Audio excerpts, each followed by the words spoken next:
not dead, he's surely alive. He's living on the inside, roaring like a lion. God's not dead, he's surely alive. He's living on the inside, roaring like a lion. He's roaring like a lion. Let hope arise and make the darkness hide. My faith is dead, I need a resurrection somehow. No, I'm lost in your freedom. And this world I'll overcome. My God's not dead, he's surely alive. He's living on the inside, roaring like a lion. God's not dead, he's surely alive. He's living on the inside, roaring like a lion. He's roaring like a lion. He's roaring. Let heaven roar and fire fall. Come shake the ground with the sound of revival. Let heaven roar and fire fall. Come shake the ground with the sound of revival. Let heaven roar and fire fall. Come shake the ground with the sound of revival. God's not dead, he's surely alive. He's living on the inside, roaring like a lion. God's not dead, he's surely alive. He's living on the inside, roaring like a lion. God's not dead, he's surely alive. He's living on the inside, roaring like a lion. God's not dead, he's surely alive. He's living on the inside, roaring like a lion. He's roaring like a lion. He's roaring alive. He's roaring like a lion.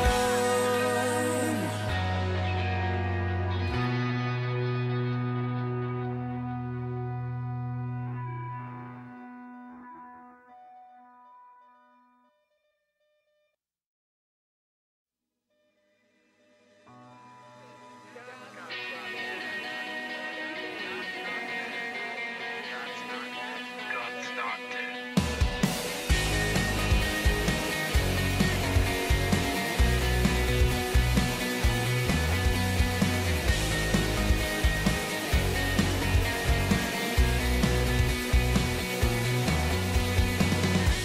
Let love explode and bring the dead to life. A love so bold to see a revolution somehow.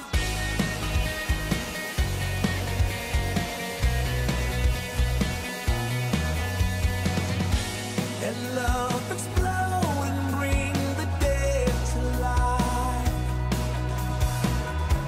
A love so bold to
ground with the sound of revival.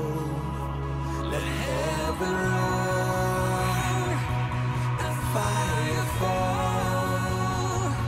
Come shake the ground with the sound of revival.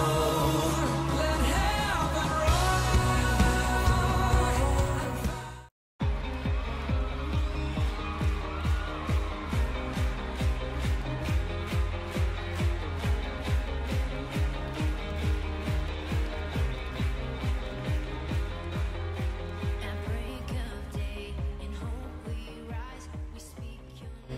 Good morning. Welcome to the King's Report, Thursday, November 23rd, 2017.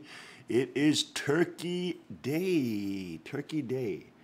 I'm in my commemorative turkey camo today. On Turkey Day, 8th year of Chungi, 10th month, 6th day by the hand of the calendar. I don't believe is it still turkey season? I don't know. It should be. I mean, they should have extended turkey season to Thanksgiving, but whether it is or not, I'm in my commemorative turkey camo. Okay, Tim. Yeah, let's see. Let's get a report on the weather this morning. Tim. This morning it's clear at 30 degrees at the Tunigo this morning.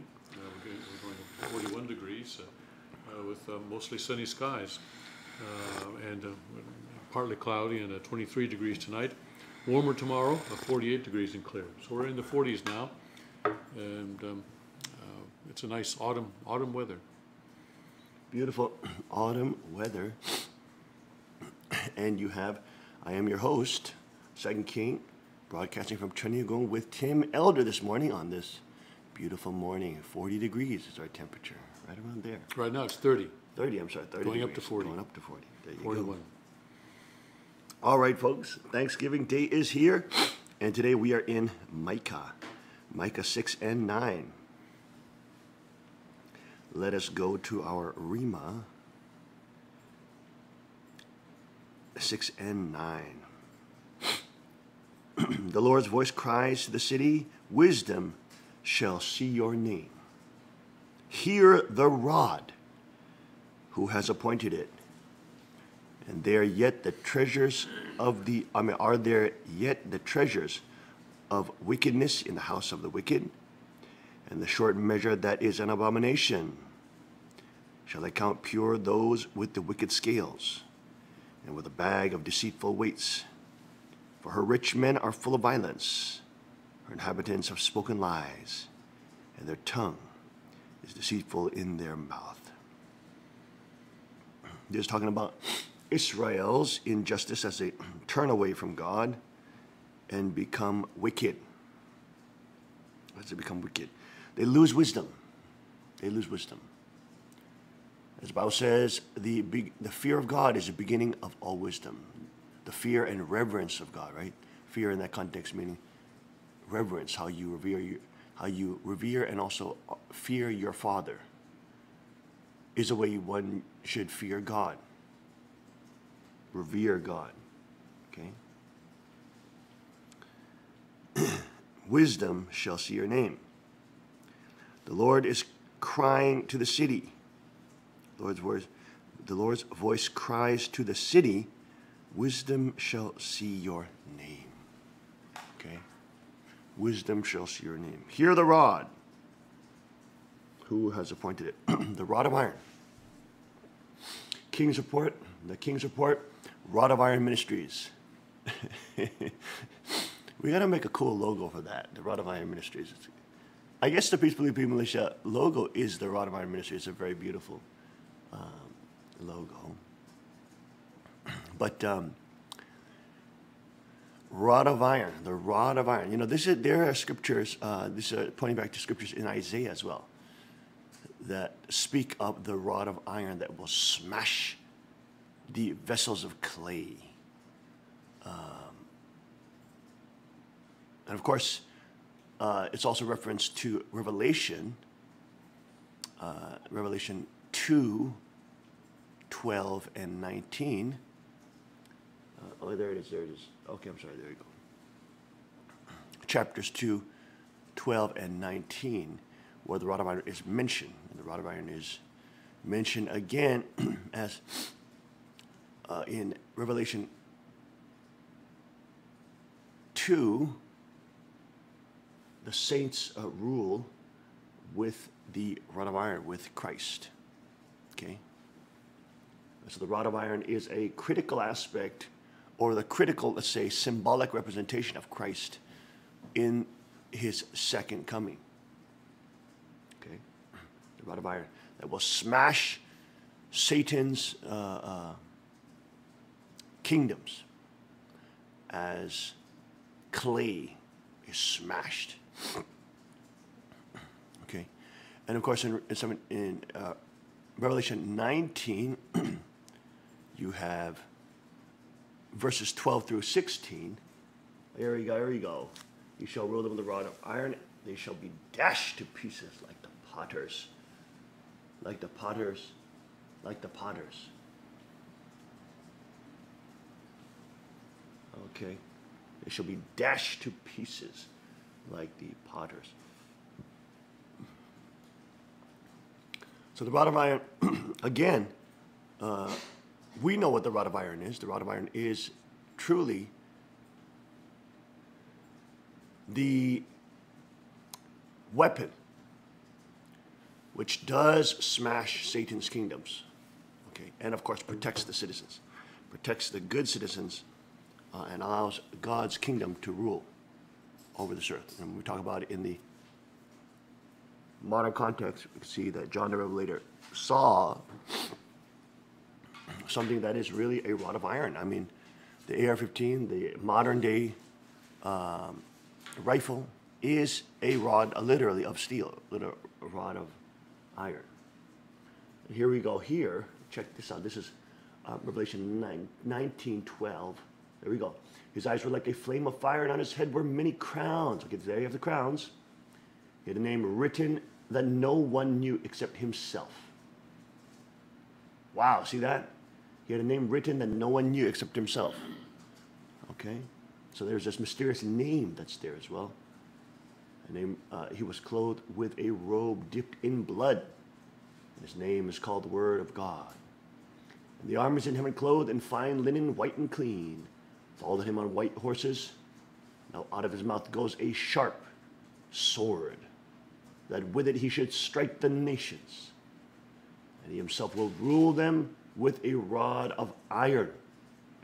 He himself treads the winepress of the fierceness and wrath of Almighty God.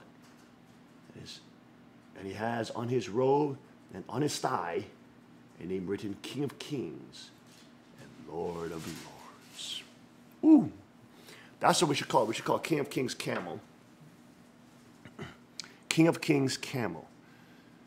Maybe we do have to name, maybe I do have to include King of Kings and Lord of Lords in there somewhere, somehow stylistically. We can do that. A very talented computer graphics designer girl. I won't say her name, but everyone knows who she is. I may have to add that in. Let's see some of our sample here. This is our most modern rendition of the King's camo. Very, very cool. King's camo. This is on our template, but you get a picture of the camo pattern. Okay. I only have this on the rash guard that we are being built up right now. Okay. So check that out. Nice and close. Is that coming out zooming? Is that focusing in?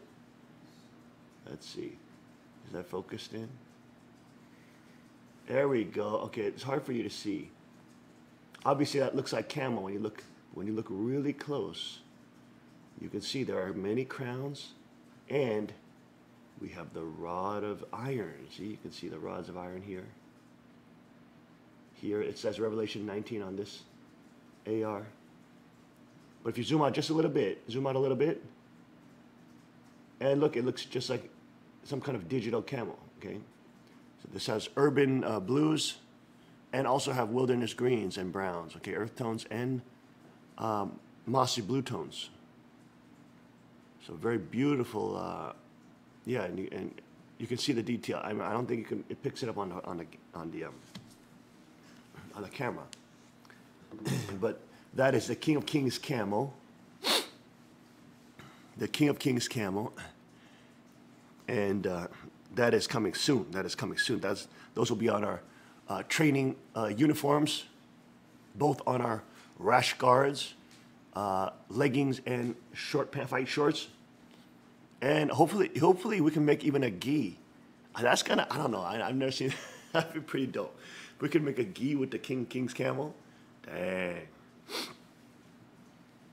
Dang, that would be amazing. Oh, yeah, I mean, I don't know how we're gonna add Kings. I think it's good as it is now. If we add King of Kings and Lord of Lords in there, it's gonna be hard. We can just maybe name it King of Kings camel. Maybe we can just name it King of Kings camel. Because I don't know where we would put the King of Kings in there. Unless we can do it on the bottom parts of some of the crowns. See, some of those crowns, they have a bottom line. Maybe we can put a really tiny King of Kings, Lord of Lords. You know, see what I'm saying? Like those tiny lines underneath the crowns. Maybe we can put just a few secret ones in there. You know what I'm saying? Anyways, the point is, the reality. This is a problem when young people, of course, only train empty hands combat. Okay, of course, the kids in our community are training real empty hands combat with MMA, mixed martial art, and Brazilian Jiu-Jitsu, etc. They're so lucky that the second king is versed in all those arts. And I was like them at the time, where I thought that was badass and that was the cool thing, because like to defeat your opponent with just your hands and feet, that is amazing, okay? But again, that's more of an ego trip. That's, of course, you need that as your main base. But once you add weapons, everything changes. And 40% of real fights in combat have weapons involved. 40%. 40%. That means you're only preparing for 60% of fighting when you just do Brazilian Jiu-Jitsu or MMA, etc.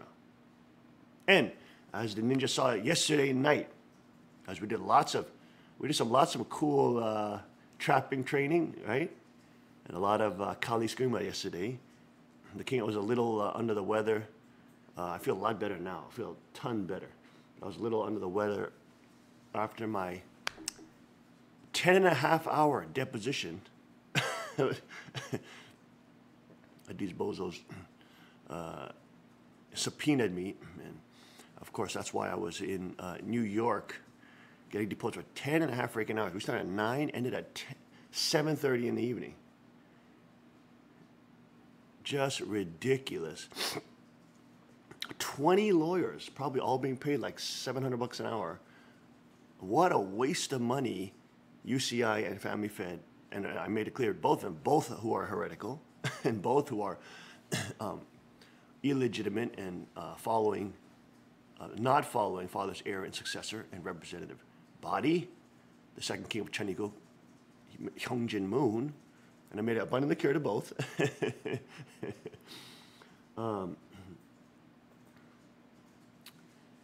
And so yesterday I was under the weather. It was just maybe because it's so mentally tight. You know, how do you say momsai? I guess in Korean momsai, but in English, I guess you would call that just the beginning onsets of a cold. So I was banging the apple cider vinegar yesterday and trying to rest up a little bit, but I was able to train the kids yesterday in our ninja training.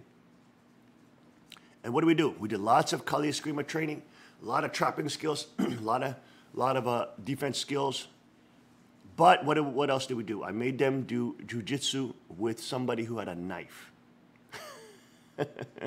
Just to give them the reality check. And they saw I only let them roll 15 seconds. And they had to try to control that. Now what happened? they got stabbed. Everybody got stabbed up and up the wazoo. Their bodies were completely lacerated. If that was a real knife, they all experienced it. Every single one there experienced it. Their bodies got slashed up everywhere. Their hands, legs, everywhere got slashed up. That's how different it is when you have a weapon. It's completely different. And it shows you the reality that even people who are training Brazilian Jiu-Jitsu, which empty hands in the empty hands combat world is reality, or MMA, it shows you that even they are deluded when it comes to real combat. Completely deluded. Because once you have somebody who has a knife, even though you're trying to pin that knife, you're going to get stabbed up. Pa, pa, pa, pa, you're going to get stabbed up. They're going to switch hands. Pa, pa, pa, pa, stab you up. So the young people get this kind of reality check when they train with the king.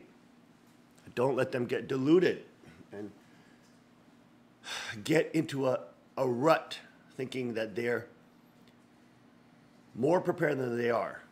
And that's, of course, why when you deal with weapons, it is such a different realm. That's why this is not only, I don't like it when they say this is jiu-jitsu training. This is not jiu-jitsu training. This is peace, police, peace, militia training. This training is higher level than Brazilian Jiu-Jitsu. It's higher level than Jiu-Jitsu alone. We also did some striking training yesterday too for the advanced group. But the point is, these are mixed combatives arts, okay, that they're learning. Of course, they're learning very expensive arts. These are not cheap to learn this kind of things. But because of the charity of the king, because I'm generous, I'm empowering them, training them. But that's the point. We're talking about weapons. We're talking about force multiplication, okay? Force multiplication. And when you're talking about force multiplication, you're talking about having the ability for a weaker person to become stronger by using implementations and tools, okay?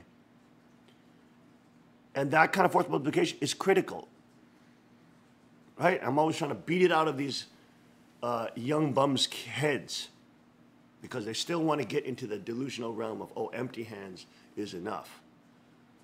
But it's not enough. It's not real, as they experienced yesterday. Real combat that includes knives and weapons, you will get lacerated up if you are just trying to do empty hands combat or even grapple. Boy, oh boy, if you're not doing it correctly, there's a way to do it, but like I told you a million times yesterday, you will get cut if you are fighting somebody with a knife. Just don't try to die. You will get cut, but don't die. And the whole game changes. Once you start doing jiu-jitsu with somebody who has a weapon, the whole game changes. You cannot do what you're normally used to doing. Even when you start adding strikes, even palm strikes, the whole game changes too. When you're doing just sport jiu-jitsu, you may mount somebody and it's very hard because you can't do anything. If they know how to defend, you know, it's hard to do arm locks. Maybe you can do a mounted triangle or some go-go plata or something like that. But it's very hard to finish them. But if you can strike, you can just knock them out with punches or palm strikes. That's something called combat jiu-jitsu, where you can actually slap your opponent to train them, slap them in the face and the body, so that they are cognizant of striking. Of course, the kids have to do that kind of stuff too. They slap each other in the face, and of course, punching each other in the face with protection. But all these things help jog you out of delusional land and out of the sport. It's not supposed to, people training is not just for sport. Of course you get in shape, you get in better shape, you get in your exercise, you get all those kind of things, you get in your strength training, etc. Even with our kids, we made a pact, we made a pact, so that we encourage each other, and after the King's Report, every day, we're trying to get some weight training in. So sometimes we're so tired, we only got 2-3 hours sleep. Okay, in those kind of realms, you just do, even just symbolically, as a condition, just do 2-3 pull-ups. If you're so tired that day. Just do, we made a pact, especially the kids who are training right now. The smaller ones who are still growing, we let them not do it. But in our training, to get to training every morning, do some weight training every day, okay? So that we have that stimulation of the central nervous system and musculature, which then helps prevent injury when you actually have to use it in a hard way, and that is, of course, fighting training. Okay.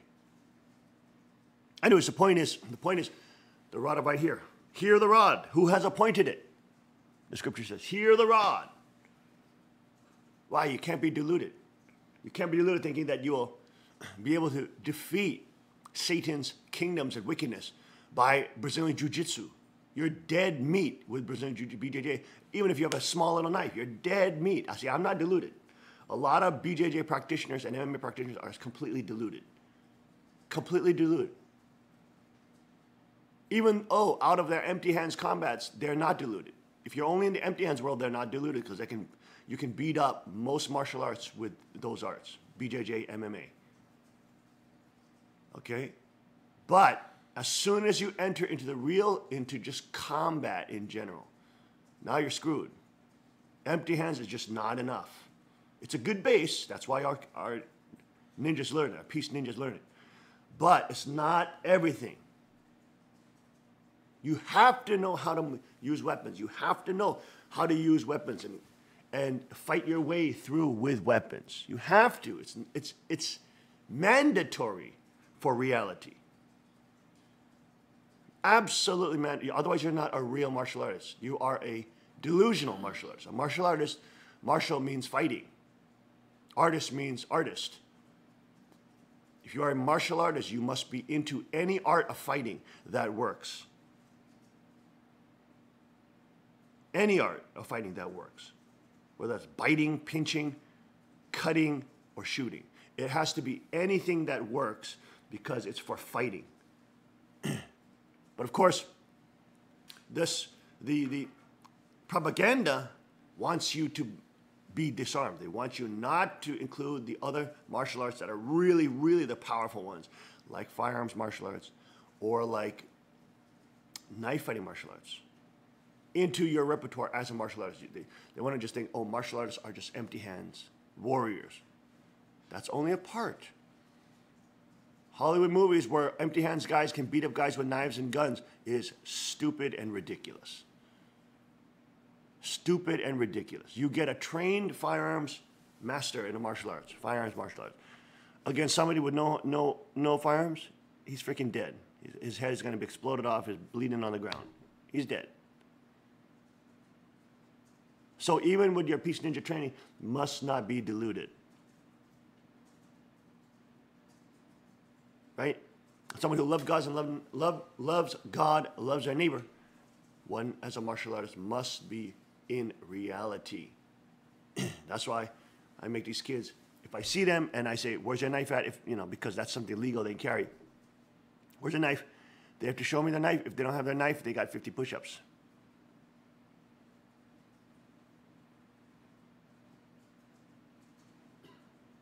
Because as they're inducted into not only the empty hands combat, but also knife community and also gun community, when they can carry, it is a grave responsibility.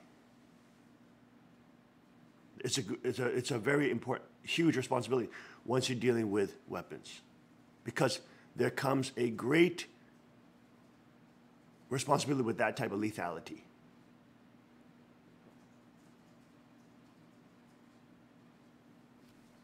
Hear the rod, who has appointed it. Hear the rod. Wasn't that very eye-opening?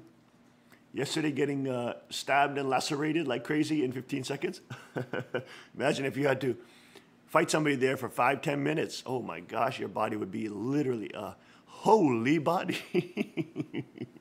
Oh, you would be literally bleeding all over your whole body. I mean, that's literally people.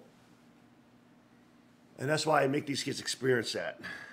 Even though they're getting better at jiu-jitsu, they see how absolutely vulnerable and inadequate it is once you add a knife. once you add weapons. Can you imagine if you had to fight somebody with a gun and you're grappling, and you don't know, all of a sudden they take it out, boom. Holy Shemitah. I just saw the baby Desert Eagle yesterday. Wow, what a great gun. What a great gun. One of the folks who carries it was showing me. And wow, what a great gun. I'm thinking I'm picking one up because it's a double stack. Our car arms, smaller pistols, obviously there for concealed, just throw in your pocket. Very tiny guns, 7+1, and some of them are 6+1 and others, you know.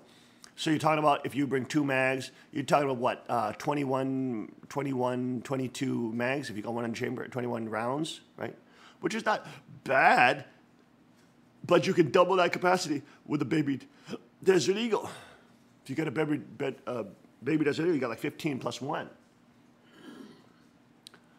You know, so I don't like the Glock because it has such a light trigger and a lot, even Doug was telling me on the police force, a lot of people got shot once they had switched to the Glock because it's such a light trigger pull and it's such a quick release on the trigger.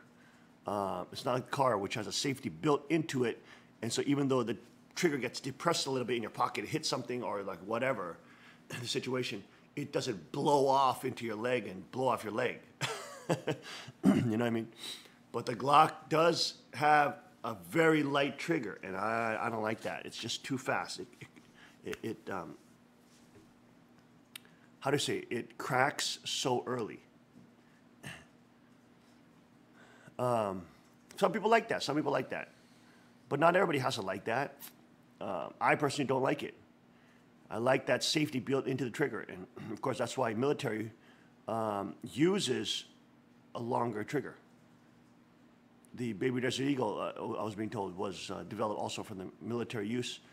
And the first round, you can set it up so it's double action. So you have to really pull it until it cracks. You know, and it's like it's a double action. Then the following rounds are single action. Then they pop a lot better. But it's a very interesting gun, and what a classic, iconic gun. And also, get a picture of that up, and it has a 15+1 round, I believe, 15+1 rounds. Baby Desert Eagle, so it's a double stacked in its ammo. So if you carry 2 mags with that Baby Desert Eagle, you're talking about 40+ rounds. You're talking about what, 45, 46 rounds. Wow. And in a gunfight, you want more rounds. I mean, more rounds is better than no rounds, obviously. There's a Baby Desert Eagle. There you go. And that's the one with the polymer frame, I believe. Yeah, the ones with the kind of funky grip. Wow. That may be a polymer. I think that's a polymer frame. It's a little lighter. That looks like a different gun that I saw yesterday. But look at that. You can get that rail on there to put a light on there and everything. That's a pretty cool gun. I need to look at that. Wow, look at that rail on that one. So I'm looking at that now. And it's actually surprisingly thin. It's not as wide as I thought it would be because the regular Desert Eagle is a freaking triangle. It's like humongous. But the Baby Desert Eagle is really wonderful. And it just carries tons of rounds, which is great. You know what I mean?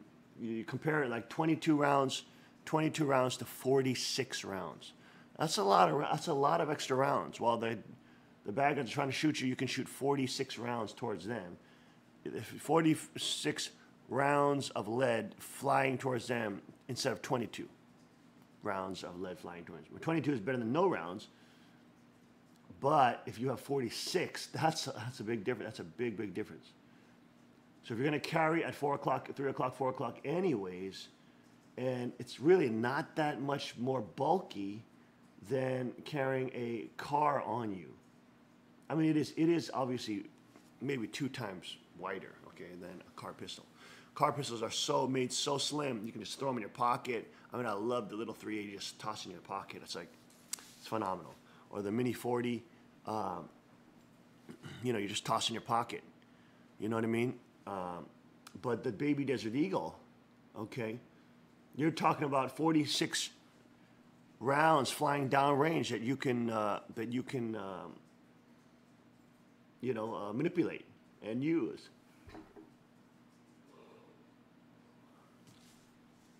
So a very nice firearm. Thank you, who showed me yesterday. But the Lord voice cries over the city, wisdom shall see your name. Hear the rod, who has appointed it. The rod of iron is such an important symbol for Abel type Christianity and Abel type Chaniguk, and for Chaniguk. So critical. It represents the power of the kings and queens of Chaniguk to stand up against evil and unrighteousness and wickedness. It represents the power of life and death. It represents dominion over creation. It represents the true power that is on this earth. And all the globalists and all the centrists, all the commies know that. That's why they're always trying to disarm you and centralize the firearms and the rod of irons to them. That's why it's Satan's kingdoms. In the kingdom of God, Chaniguk, the rod of iron is in the hands of the citizens who are kings and queens, who have sovereignty of the kings and queens of the past or of yesteryear. But they have it in conjunction, in connection with the King of Kings and Lord of Lords, who is the true center of that nation. And of course, his heirship and kingship continues on through the generations, but the whole nation is founded on him, centered on him. Doesn't mean, of course, there's freedom of religion, so it doesn't mean everybody's forced to believe, but because the nation is founded on the Constitution of Chaniguk expresses that very explicitly. The freedom and prosperity and flourishing that you experience in Chaniguk will be a direct product of the King of Kings, Lord of Lords. True Father, Father Moon. And the rod of iron is absolutely critical. The sword of truth, which is the word of God. Of course, we see that right here in the People Militia logo, sword of truth, the shield of faith, the light of Christ, with the tongue mark in the middle on the shield, symbolizing the light of Christ, also represented in Revelation, in the book of Revelations, the crowns, the three kingships, and the rod of iron, and the rod of iron. You can even say there's two there because it represents the core of Chaniguk, which Father described as man and woman. Also women in Chaniguk learn how to use. They're queens, or one day be queens. The queens of Chaniguk also have power. They know how to wield the power and dominion over life and death. They're still object partner to their husband, the king, but that doesn't make them weak. Just because the queen is my object partner doesn't mean I make her into the... You know how the second king trains the queen. She's becoming a strong and powerful woman who now can wield the power of life and death.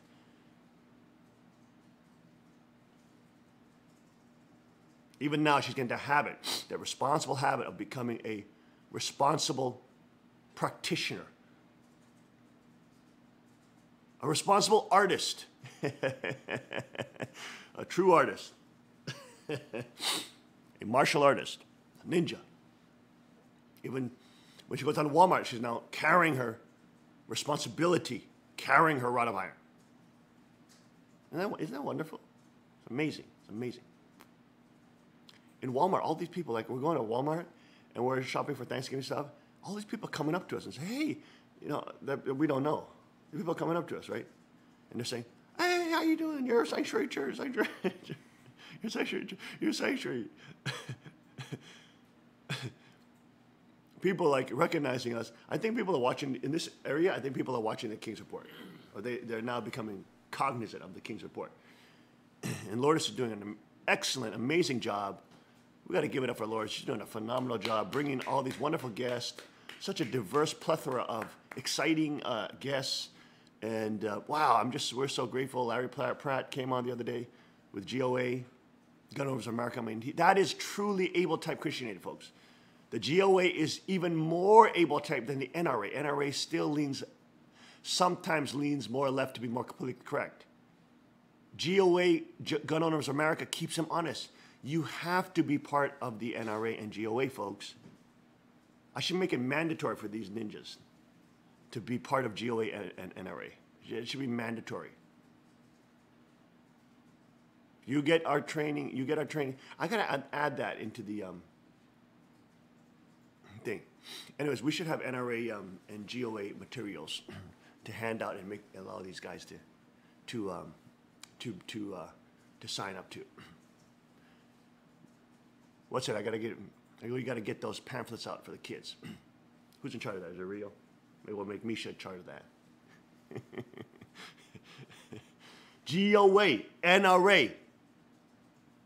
Once you are inducted into the fight community, the true martial combat community, you definitely have to be part of NRA, GOA.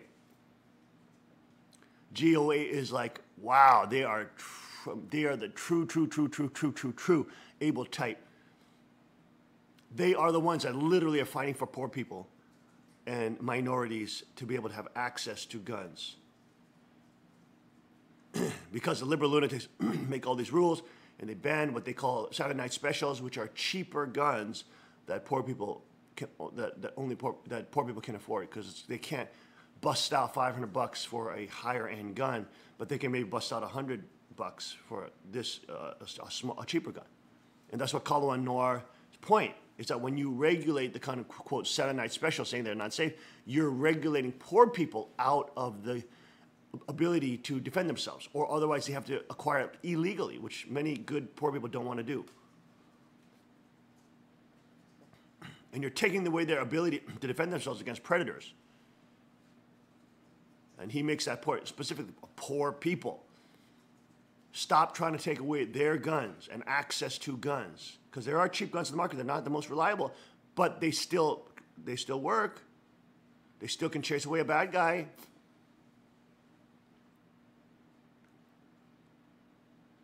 So being a part of GOA and NRA is absolutely critical. Absolutely critical. Any peace militia, peace ninja must understand the value of GOA NRA. Absolutely critical. I think there's also a knife fighting organization too. I'm sure there is. But of course, the highest level of any martial combat is the highest level of that technology at that given time. And of course, in our time, it is the rod of iron. It is the AR-15, etc. Once you learn how to operate an AR-15, wow, holy Shemitah. Wow.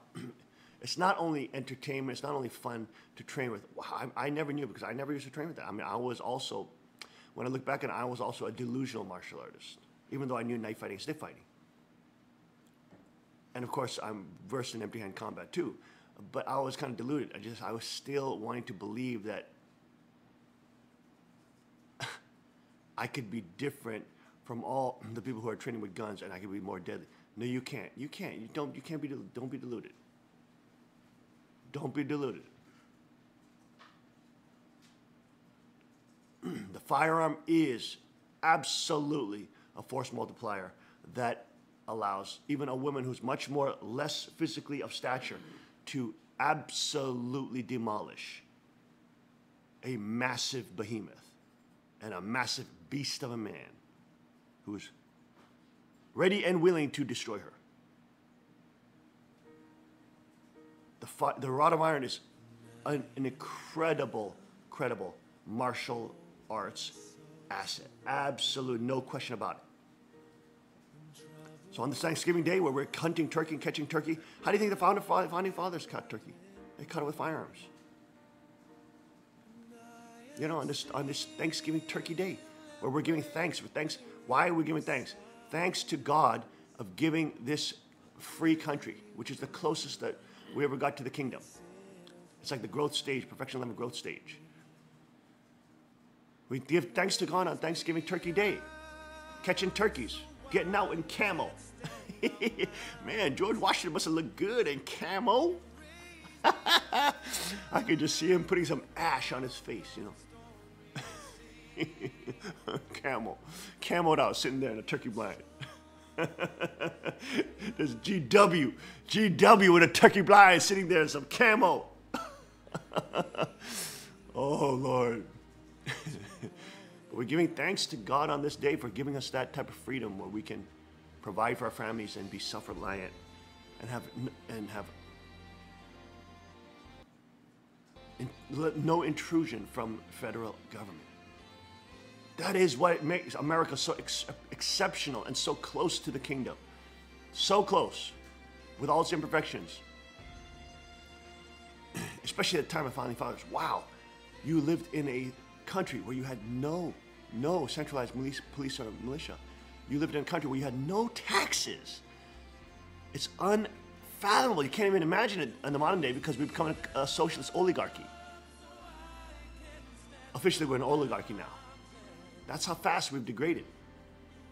And that's why Chenigu must come. Kings and queens of the kingdom of God, get on your crown and pick up your rod of iron. We'll be right back after the short break. Stay with us.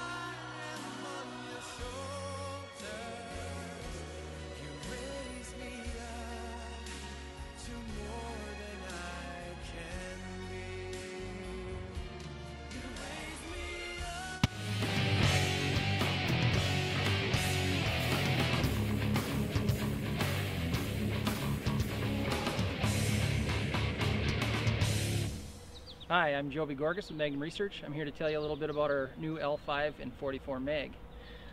This is our 5-inch model, lightweight model. It's got an aluminum grip frame, shaving down the weight so that we can get it under 50 ounces so that it's New York legal.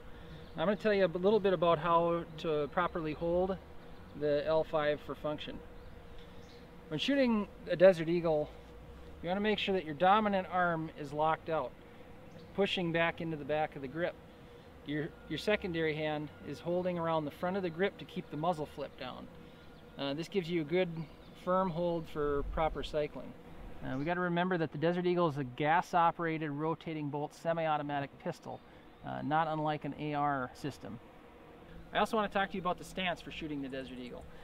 When shooting the Desert Eagle, you need a good firm base, so you want to step into your direction, get that arm locked, that support hand on, and lean forward into it so that you can handle that recoil.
And we are back. Welcome back to the King's Report. St. King reporting live on this Thanksgiving Day. Can we get a Thanksgiving song? We got a Thanksgiving song?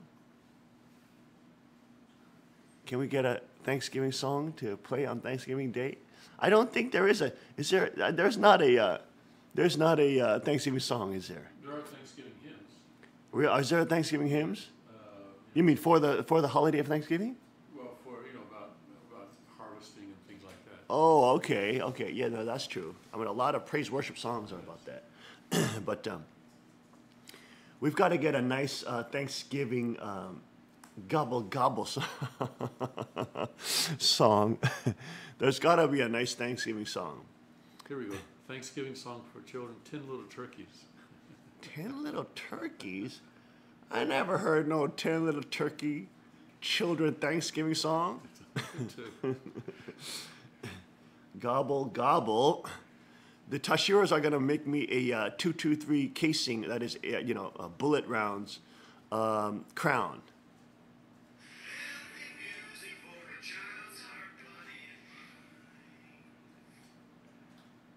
What is that? Okay, is that... This is the 10 Little Turkeys. 10 Little Turkeys. That's kind of... That sounds corny. It's for children.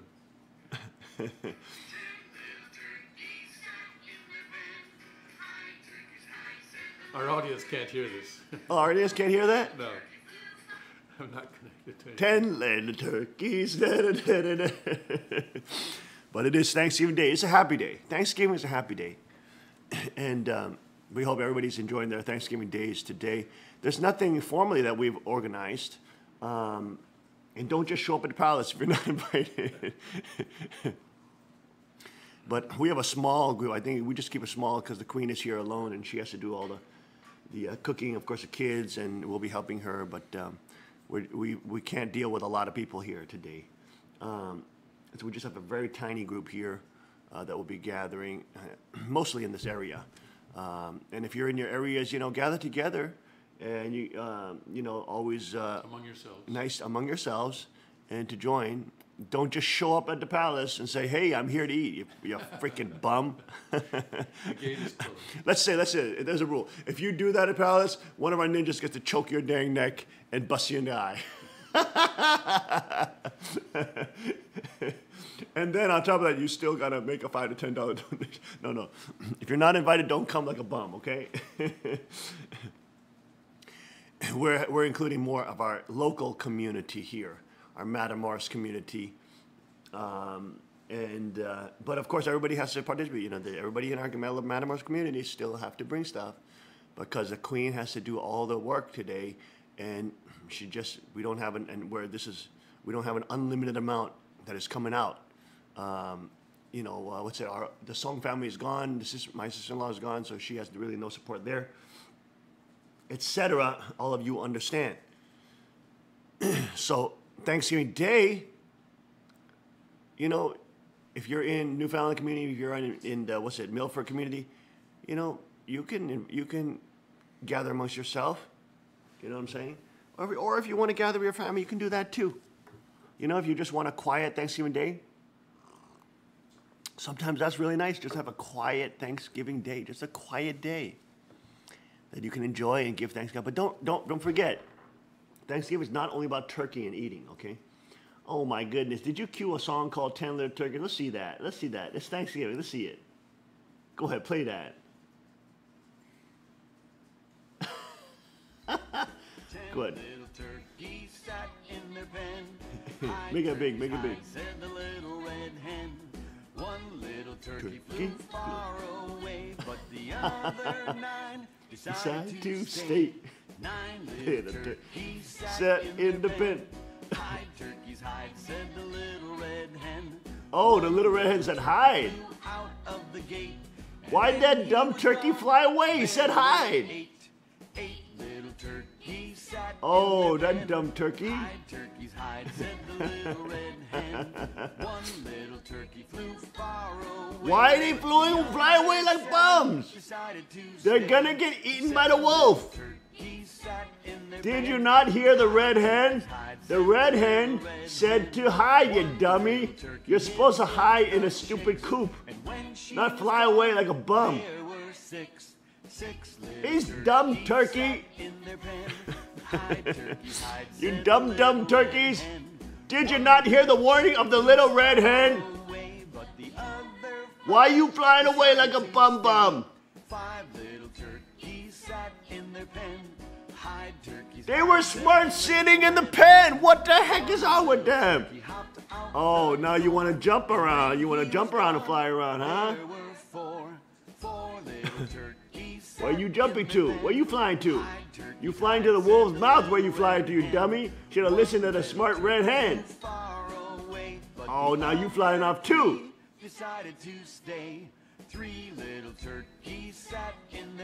It doesn't matter if you're shaking around your little plume tail like that. Oh, you dumb, you going off too.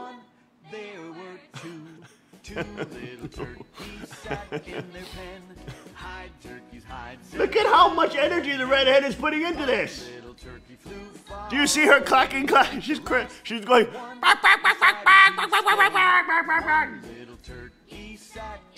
Come on, you dumb. Look at her. She's trying to save you, you bum. She's listening to the king's report. And all you turkey bums are flying away into the wolf's mouth.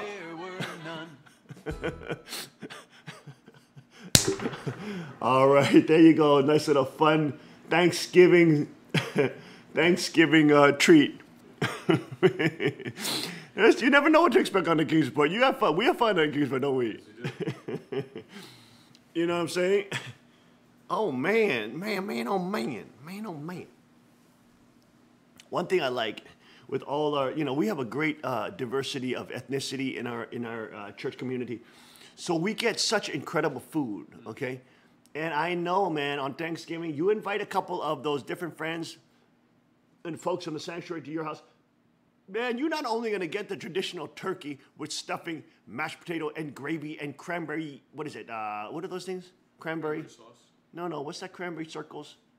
What are those things called? The cranberry circles, like jelly? What are that called? What are they called? Cranberry sauce? They're like little circles. That's called cranberry sauce? That's what I call it, yes. What? No, there's an official culinary name for those things.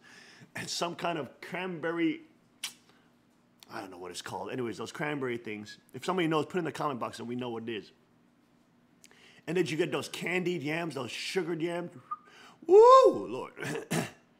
And is it traditional to have Jell-O on Thanksgiving for dessert? No. What's that? Pumpkin pie. Isn't it pumpkin pie traditional? Pumpkin pie, yes. Okay, but look, if you invite other people from the sanctuary or your community, and they're coming from different ethnicity, they're going to bring all sorts of interesting things. So you're not only going to have the traditional Thanksgiving feast. It is a cranberry sauce, they say. Is that what it's called? It's called cranberry sauce, but it's like a little jelly thing in a circle. That's called cranberry sauce? Sauce is like some kind of thicker liquid. There's got to be some culinary name for that. Okay, there's got to be some culinary name. Cranberry slices? Anyways, you know what I'm talking about. It's like the consistency of Jell-O. There it is. Look, it's like a Jell-O thing. Go click on that Jell-O thing. Yeah, that one. What are they calling on the side? Jellied cranberry sauce. Okay, I guess it's called jellied cranberry sauce. Jellied. Yeah, because it's like a jelly. Okay. Oh, man, I'm already starting to salivate because of this Thanksgiving reflection. Man. Thanksgiving has a delightful feast. Man, oh man, oh man. In the future, we got to have a nice Thanksgiving party where everybody can come in cute camo outfits. How cool would that be? Once we get a King of Kings camo ready to go. Yeah, I think it's a Jell-O'd cranberry. What's it called down there? Go to Ocean Spray. Wild berry cranberry sauce. Oh, I guess it is. Okay, it's called a jellied cranberry sauce. Okay. And let's get a picture of a traditional Thanksgiving meal. Now, if you got Koreans in your community or Japanese community, they may bring other stuff. You may get sushi on Thanksgiving, man. That's gonna be pretty cool. Hey, they may even do some kind of cool thing where they got the different elements of traditional Thanksgiving. Maybe you got like wild rice on the outside of the sushi roll. That'd be pretty dope. Sticky wild rice.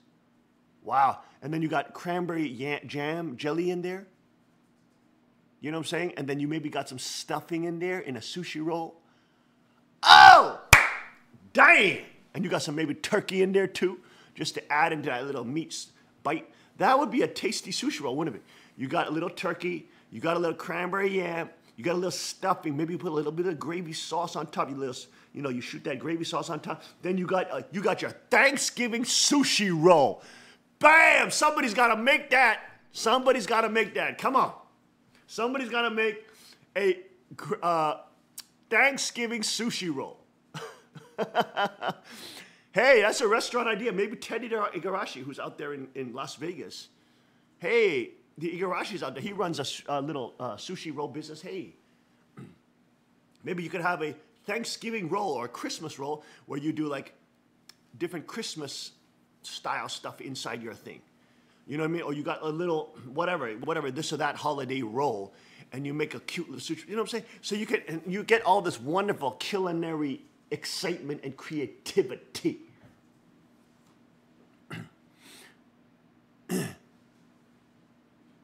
You may get Korean Thanksgiving tteokbokki. Thanksgiving tteokbokki. That may be a type of tteokbokki with cream sauce. In Korea, I guess all the craze is carbonara tteokbokki. Have you heard of that? Carbonara tteokbokki. It's where they mix Italian Alfredo sauce with bacon, which we usually do with pasta and Italian dishes. And you add that with a traditional dish called tteokbokki, where you put like rice noodles or rice, what do they call it? Rice, duck is called what? Dog is kind of a glutinous rice. Rice cake, right? Cake, yes. And so you add the carbonara sauce with the rice cakes with bacon. And that's like the big trend in Korea. That's a big trend. You know what I'm saying? But hey, you could do a Thanksgiving tteokbokki where you got the tteokbokki in there, but you got the gravy. You got the tteokbokki gravy on there. And then maybe, what else would go with that? You got the yams in there too. Maybe you got the mandu and it has yams in it. Oh, the second king got skill, baby. You see the creativity? Instead of the mandu with just the regular potato or the ravioli with potato, you got mandu, which is like Korean ravioli, like a dumpling. But you got the candied yams in there. Yeah, that's a tteokbokki. That's traditional tteokbokki. Man, it get me hungry in the morning. Get me hungry. But you got that in a Thanksgiving style. Maybe you got the gravy sauce. Maybe, of course, you got the tteokbokki in there. You got the odeng stuff in there, okay? But you can add a little, what could you add? You could throw a little turkey slices in there. Okay. What else could you put in to make it Thanksgiving type? Could you put some cranberry sauce? No, I don't know about that. That will mix in with the sauce. I don't know if that will be so nice, unless it's like jellied. Maybe jellied slices would be better. You could put raisins in there.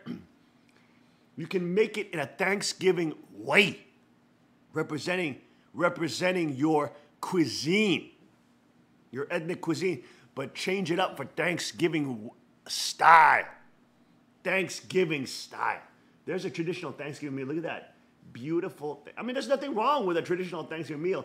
It's just that when you have a lot of different ethnicities that are still Christian and are still centered on Christ, you still get the true thanks of the Thanksgiving and giving thanks to God, but you also get that creativity that He gave everybody to make these culinary innovations and delights. And Thanksgiving sushi, man, I gotta try Thanksgiving sushi. I gotta learn how to make a California roll so I can make Thanksgiving sushi roll. That would be sweet. I think that would taste delicious. Wouldn't that be delicious? To have a sushi roll with wild rice, turkey, cranberry jelly. What else could you put in that that's very Thanksgiving-like? I guess you could do a little cranberry jelly in there. You could do a little candy yam. Candy yam you could do in there. Okay.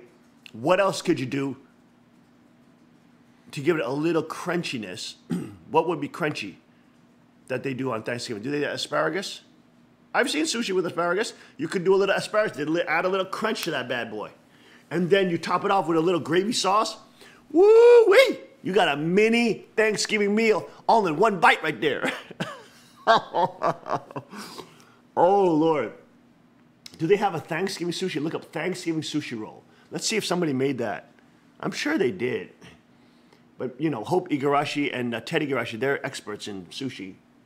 They're in the sushi business. You know, hey, maybe they can make a sushi roll, that's Thanksgiving sushi roll, and send us a image of it. Is that one? Is that a Thanksgiving turkey? Turkey maki sushi roll.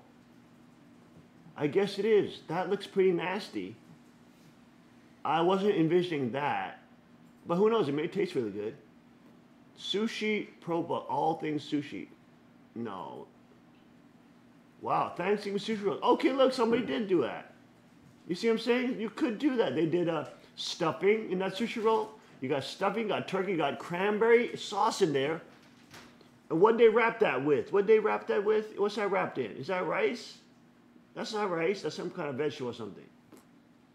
And then they put a gravy sauce on top. Man, that looks delicious. Look at that.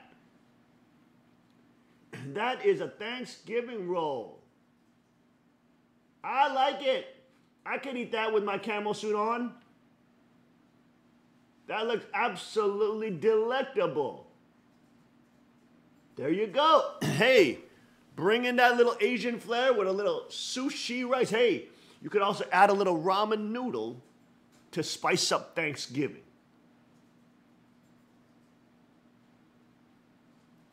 We had this amazing ramen noodles that the Queen made for the king yesterday, and John joined me for dinner yesterday after training. But look at that. Is that a turkey thing? Turkey sushi. Ah, no, that's all turkey, man. That's all turkey. Okay. But, the ramen noodles, man, we got this Maruchan ramen noodle at Walmart for 22 cents a pack. That's ridiculous. I got 4 packs for $1. 4 packs for $1. And let me tell you a secret tip. This is a King's Report exclusive from the second King. Okay, you're getting this awesome tip. Try just ramen noodles, any ramen noodles. Okay, chicken flavor, beef flavor, whatever you like. And just put a nice portion of organic butter in there. Just put butter, trust me on this. It literally tastes like a high-end ramen noodle that you're getting at a restaurant for $25. In Japan, you know, $25, $30. Put a little Bluestone Farm bacon in there, or, you know, some pork chops, not pork chops, but what was that, bacon slices. You know, in manageable pieces with that nice fat that Bluestone has on their pigs. Get you some cheapo ramen. All we did was a 22-cent ramen noodle from, they had Sriracha ramen noodle, Sriracha style ramen noodle for 22 cents. Dang. So you're talking about under $1, you get 4 packs, 4 meals for under $1. Sriracha ramen. Is that it, Maruchan? There you go. There you go, babe. There you go, Maruchan ramen. Yeah, they also have a Sriracha flavored Maruchan ramen noodle. Okay, and that was 4 of them you can get for under $1. Holy schmita. What's that? 22 cents. What's that? 88 cents. 4 of them for under a freaking $1. I mean, for bushcraft, this is a great meal. This is a great meal for bushcraft. But you get a little butter. Put that first. Add that to your, you make your broth, you make your thing, you make your noodle. Put your butter inside the bowl first. Then slowly add the noodles on top. Let that butter infuse into that noodle. Dang! Then pour that broth on slow. Let that butter melt into that. It's gonna add a little chive, add a little pork. Better is to boil that pork in with that noodle while you're making the noodles, okay? But when you plate it, you got that hunk of nice organic grass-fed butter. Kerrygold is great. Walmart carries Kerrygold too. Very same price too as regular butter, basically. Put a little chunk of that on the bottom and start pouring that bad boy on there. Ooh, Lord, it just melts that into the soup, distributes it through. Wow, infuses into those noodles, make them richer.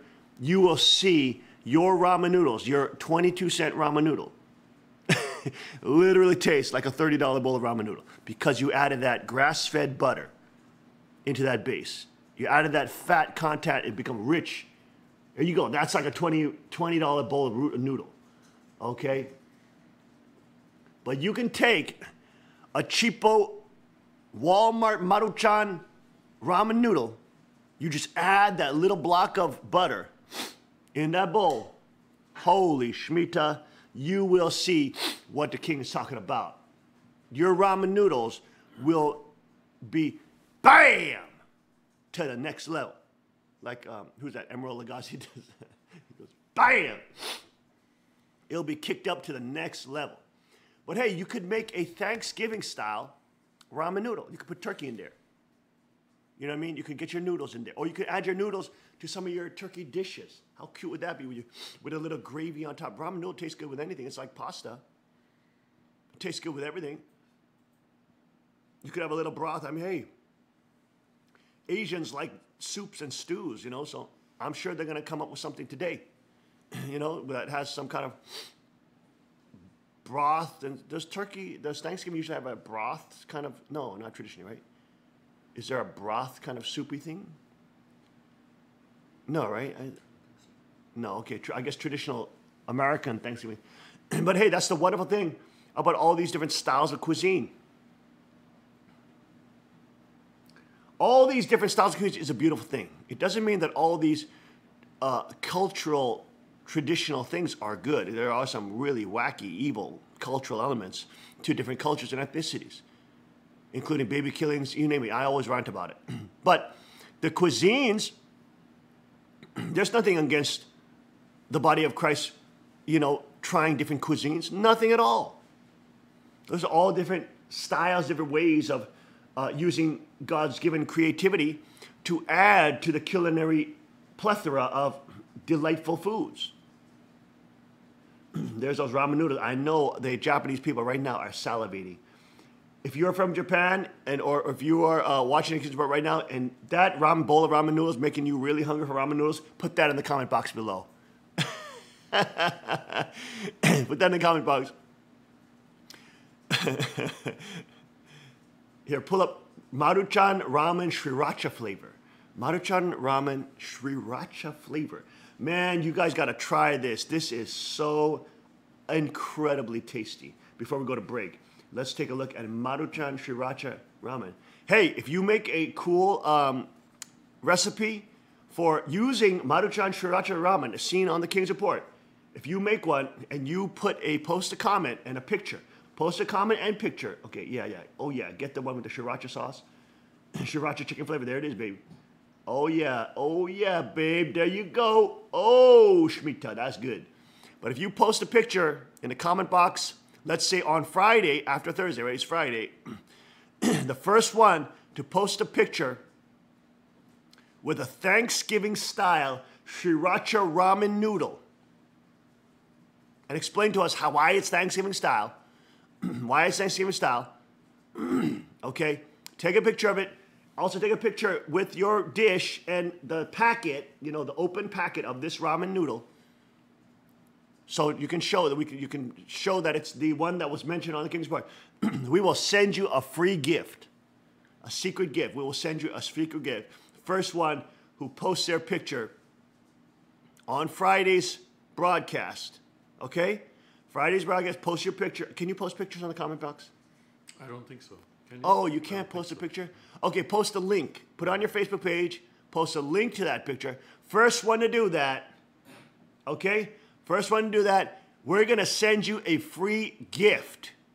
Free gift from the king. All right? So stay tuned for who will win that. Let's see who will win. We'll probably announce it on Friday or Monday. Let's see, Friday or Monday. depending on when we can do it. Or maybe even Saturday, Tim will report that. Okay? We're going to take a short break. We'll be right back on this Thanksgiving Day. Get ready, folks. A delicious meal is coming tonight. We'll be right back. Let the king of my heart be the mountain where I run, the fountain I drink from. Oh, he is my song. Let the king of my heart be the shadow. Come shake the ground with the sound of revival. Our God's not dead, he's surely alive. He's living on the inside, roaring like a lion. God's not dead, he's surely alive. He's living on the inside, roaring like a lion. God's not dead, he's surely alive. He's living on the inside, roaring like a lion. God's not dead, he's surely alive. He's living on the inside, roaring like a lion. He's roaring like a lion. He's roaring alive. He's roaring like a lion.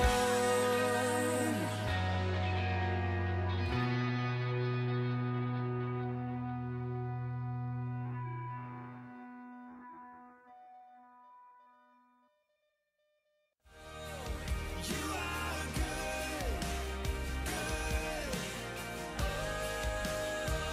Yes, you are good, good. You are good, good. You're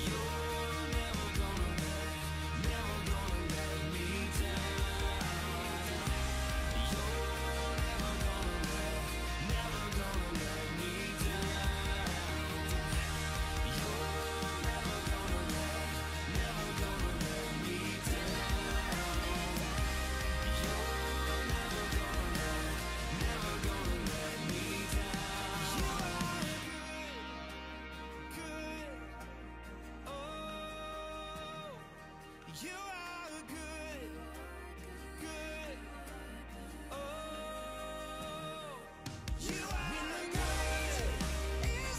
holding on to me. You are good, good. You are good, holding on to me. You are good,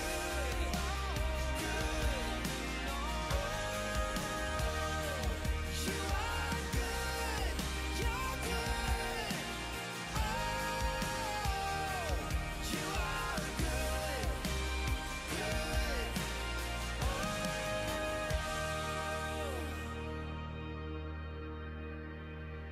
When the night is holding on to me, God is holding on. And when the night is holding on to me, God is holding on.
to me. God is holding on. And when the night is holding on to me, God is holding on.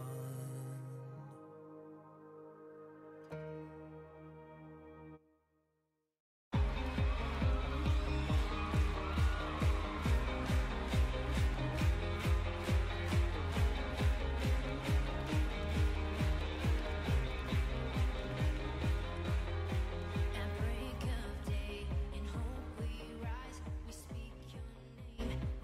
And we are back. Welcome back to Giving Sport. Thursday, November 23rd, 2017. It is Thanksgiving Day, folks. Give thanks. Thanks to God. God is the reason why we have Thanksgiving. We always forget that. Always forget that. Always forget that.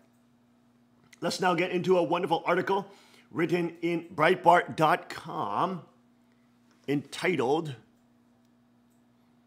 "Before Socialism Collapsed Behind the Iron Curtain, It Failed Near Plymouth Rock." Yes, This is by Flynn. by Daniel J. Flynn. Daniel J. Flynn. Okay, go ahead, Tim. Before socialism failed in the Soviet Union, East Germany, and Albania, it flopped in Plymouth Colony. It flopped. Yes, they tried it and it flopped. It failed. There you go. And this is a story about how it flopped.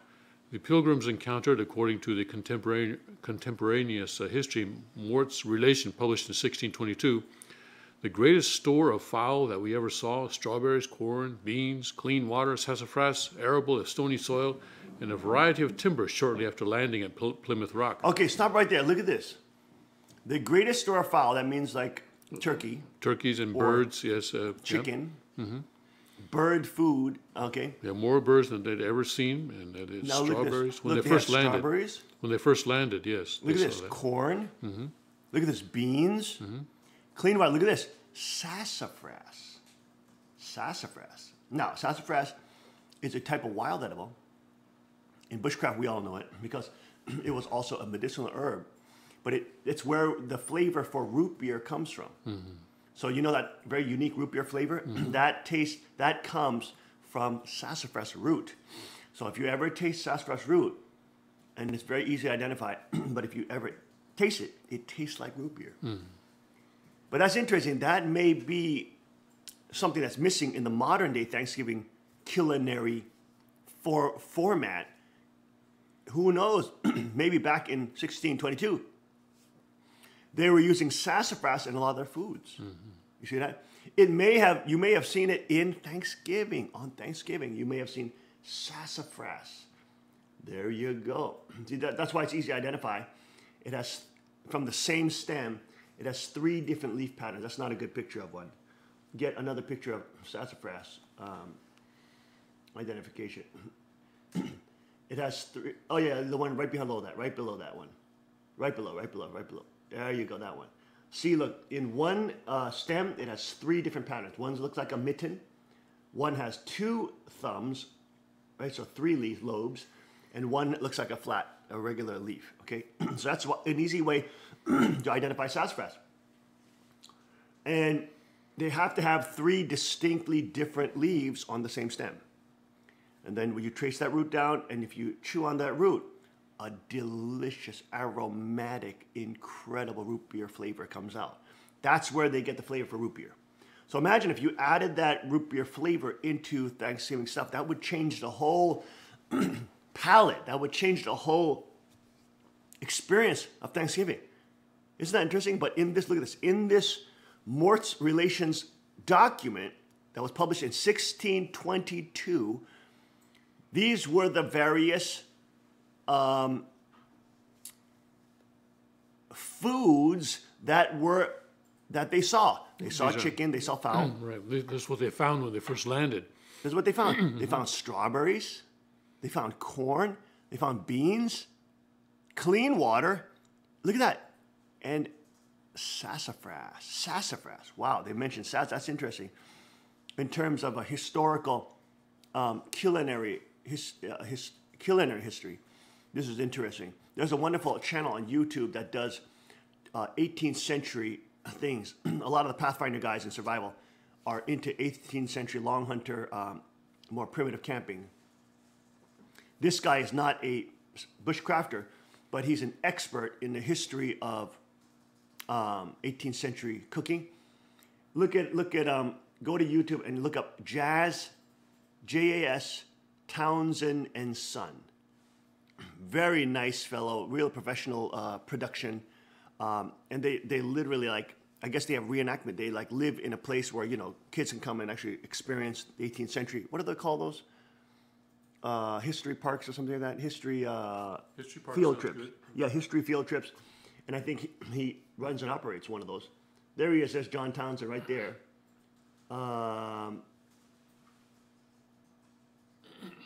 But there's the Townsends. Very nice. Okay, yeah, let's play this. Play a clip of that. They dress up in authentic clothing and everything. You'll find hundreds of videos on 18th century living, Make it big, cooking, make it big. and technologies. I'm 18th your host, century. Jonathan Townsend. And on this channel, you'll find several series dedicated to 18th century cooking. You'll also find videos on assembling clothing outfits, helpful hints and techniques for reenacting. If you subscribe to our channel, you'll be able to get notification of upcoming videos. Thanks for watching today. Nice fellas, very nice fellas. They also sell 18th century stuff. I got a candle making kit from them to make my own candles if I have to. I have that kit. I haven't used it yet, but I got a candle making kit from them. They sell all sorts of cool things from the 18th century. And so you can use that in primitive camping and or 18th century long hunter style camping. But they actually go through and look at these historical texts, historical books, and try to research what the people in history, especially archaeology, type of archaeology, is what are these people eating at that time. And that's is that his granddaughter or his daughter? Anyway, his daughter or granddaughter, something that she helps him. She loves helping daddy cook or whatever, grandpa cook or I can't remember if the daughter is or a granddaughter. He'll also go into Civil War foods and what the soldiers carried in their ration boxes. And so it's a very interesting window into the historical archaeology of the time. Okay, but look, this is an important document in terms of that. And we're looking at Thanksgiving, we're talking about feasting and food. Look at that, they are mentioning strawberries, corn, beans, clean water, sassafras. Imagine in Thanksgiving at that time, if those elements were added in, how different our Thanksgiving would taste. Right? I mean, our Thanksgiving would be quite different. Mm-hmm. Who knows? They may not even they maybe even did not have cranberry. They maybe had a strawberry jelly for their Thanksgiving thing. You see what I'm saying? If you're talking about those items that were so available that they mentioned them. Very, very interesting. Sassafras. Can you imagine sassafras? I could see sassafras with turkey and stuff like that, giving that nice root flavor, that nice, awesome, very pungent, aromatic menthol root flavor that you find in the non-alcoholic root beer, of course. Some of our Asian listeners, when you say root beer, they actually think it's beer, and it's not beer. It's a soda. It's a soda that tastes it in a very unique way, and I'm sure you had it. I have, yes. That flavor is from sassafras. It tastes just like that out of a root, and you can actually make it into a sassafras tea. But what's interesting about sassafras, you cannot consume too much of it, because that root is slightly toxic. So you can't consume a lot of it. You're not supposed to use a lot of it. It's slightly toxic. It doesn't mean it's going to kill you. I think it's going to give you an upset stomach or some of that. But the Native Americans used to use that for stomach ailments and indigestion issues. The Native Americans used to use sassafras to chew on. Interesting, right? Interesting note, historical note about culinary cuisine while we're talking about all this Thanksgiving stuff. Go ahead, Team Elder. Yet, after the first Thanksgiving in 1621, Mort's relation notes that the land's bounty proved not always so plentiful as it was at this time with us. So things didn't go well, even though they landed in a place with a lot of stuff. Why did a place offering such a feast threaten a famine? the project's backers and its leaders contractually agreed for the colonists to quote, have their meat, drink, apparel, and all provisions out of the common stock and goods. So they, unquotes there, so they... Common goods. Stock and goods, yes. Common stocks, common land, common Yes. goods means nobody's ownership. Right, so everybody Means communism, socialism. contributing to what they had and then taking what they need. Uh-oh. Let's see it. What happened? William Bradford, governor of Plymouth Colony, on and off for about 3 decades, does not say the S word, in other words, does not say socialism, a term popularized 200 years later by Robert Owen, the architect of another ambitious project, New Harmony. Bradford instead used the phrase common course. So common course equals socialism. The separatist from the Church of England writes of that common course in the posthumously published Of Plymouth Plantation. For this community, so far as it was found to breed much confusion and discontent, and retard much employment that would have been to their benefit and comfort. For the young men that were the most able and fit for labor and service did repine, and they complained that they should spend their time and strength to work for other men's wives and children without any recompense. There you go. Why should I have to work for them? The strong, or man of parts, had no more division of victuals and clothes than he that was weak and not able to do a quarter of the other could. This was thought injustice. He's only able to do a quarter of what I can, so why am I getting the same amount as he does? That's right. The aged and graver men, to be ranked and equalized in labors and victuals, clothes, etc., with the meaner and younger sort, thought it some indignity and disrespect unto them. And for men's wives to be commanded to do service for other men, as dressing their meat, washing their clothes, etc., they deemed it a kind of slavery. Neither could many husbands well brook it. Now, Exactly. Socialism is slavery. Why should my wife be washing the underwear of other men? Yeah. Exactly. It's slavery. It's slavery, yes. I mean, you know what I'm saying? It's bad enough. You know what I'm saying? So all this leads to slavery. It's absolutely true. Look at this. Look at all this British-style language.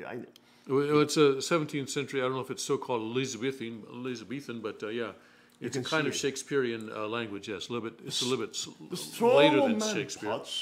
Man of parts had no more division of victuals and clothes, that he said that was weak and not able to do a quarter that others could. This was thought injustice.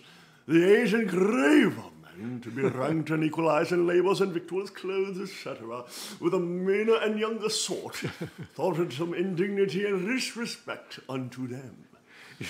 And for the men's wives to be commanded to do service for the men, as dressing their meat, washing their clothes, etc. They deemed it a kind of slavery. Neither could...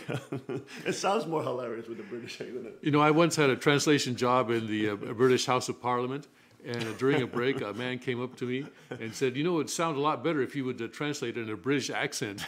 I said, I'm sorry, that's not part of my fee. Oh, my gosh. I should have learned it from you before I went. Oh, man, that is so sad. Oh, man, that's so crazy. Okay, In the years after that first Thanksgiving feast, the Pilgrims faced famine. They blamed the unnatural economic system foisted upon them by financial backers. As those backers did not fulfill their obligations, the settlers opted out of theirs. So the financial backers, I guess, were kind of, for some reason, forcing socialism on them, or common course, as they called it then. There you go. At length, after much debate of things, the governor, with the advice of the chiefest among them, gave way that they should set corn, every man for his own particular. So everybody doing it for himself. Bradford, governor at the time, wrote regarding the great change made in 1623. The great change. Great change. Okay. Well, from socialism to free market. Hey. And in that regard, trust to themselves. In all things, to go on in the general way as before, and so assign to every family a parcel of land. Parcel of land. Each family got a piece of land. There you go. That was different. That was the great change, according to the proportion of their number. So larger families got more land, and smaller families, I guess, got less land. For that end, only for present use, but made no division for inheritance, and ranged all boys and youth under some family. Very nice. Okay, so in other words, Bradford introduced private property and There the you profit go. motive to the colony. Excellent. This had very good success, Bradford explained, for it made all hands very industrious. Industrious. Everybody worked hard. Very industrious, and comes from that bounty and plenty for all. So much, At lower cost. Go ahead. so as much more corn was planted than otherwise would have been by any means the governor or any other could use, and saved him a great deal of trouble and gave far better content. The women now went willingly into the field and took their little ones with them to set corn, which before would allege weakness and inability. Oh, I'm tired. I have a headache today. Why do I have to do this for other men's houses? You know, Yes. like this kind of thing. Yes. Of course. Whom to have compelled would have been thought great tyranny and oppression. Now they're doing it willingly. Don't have to tell them to go. That's right. The same women.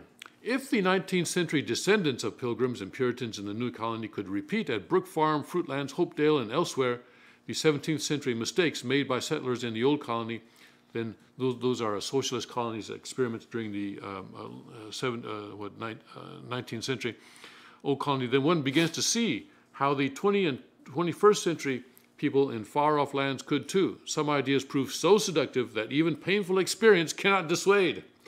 So we keep making the same mistake over and over again because, socialism is seductive.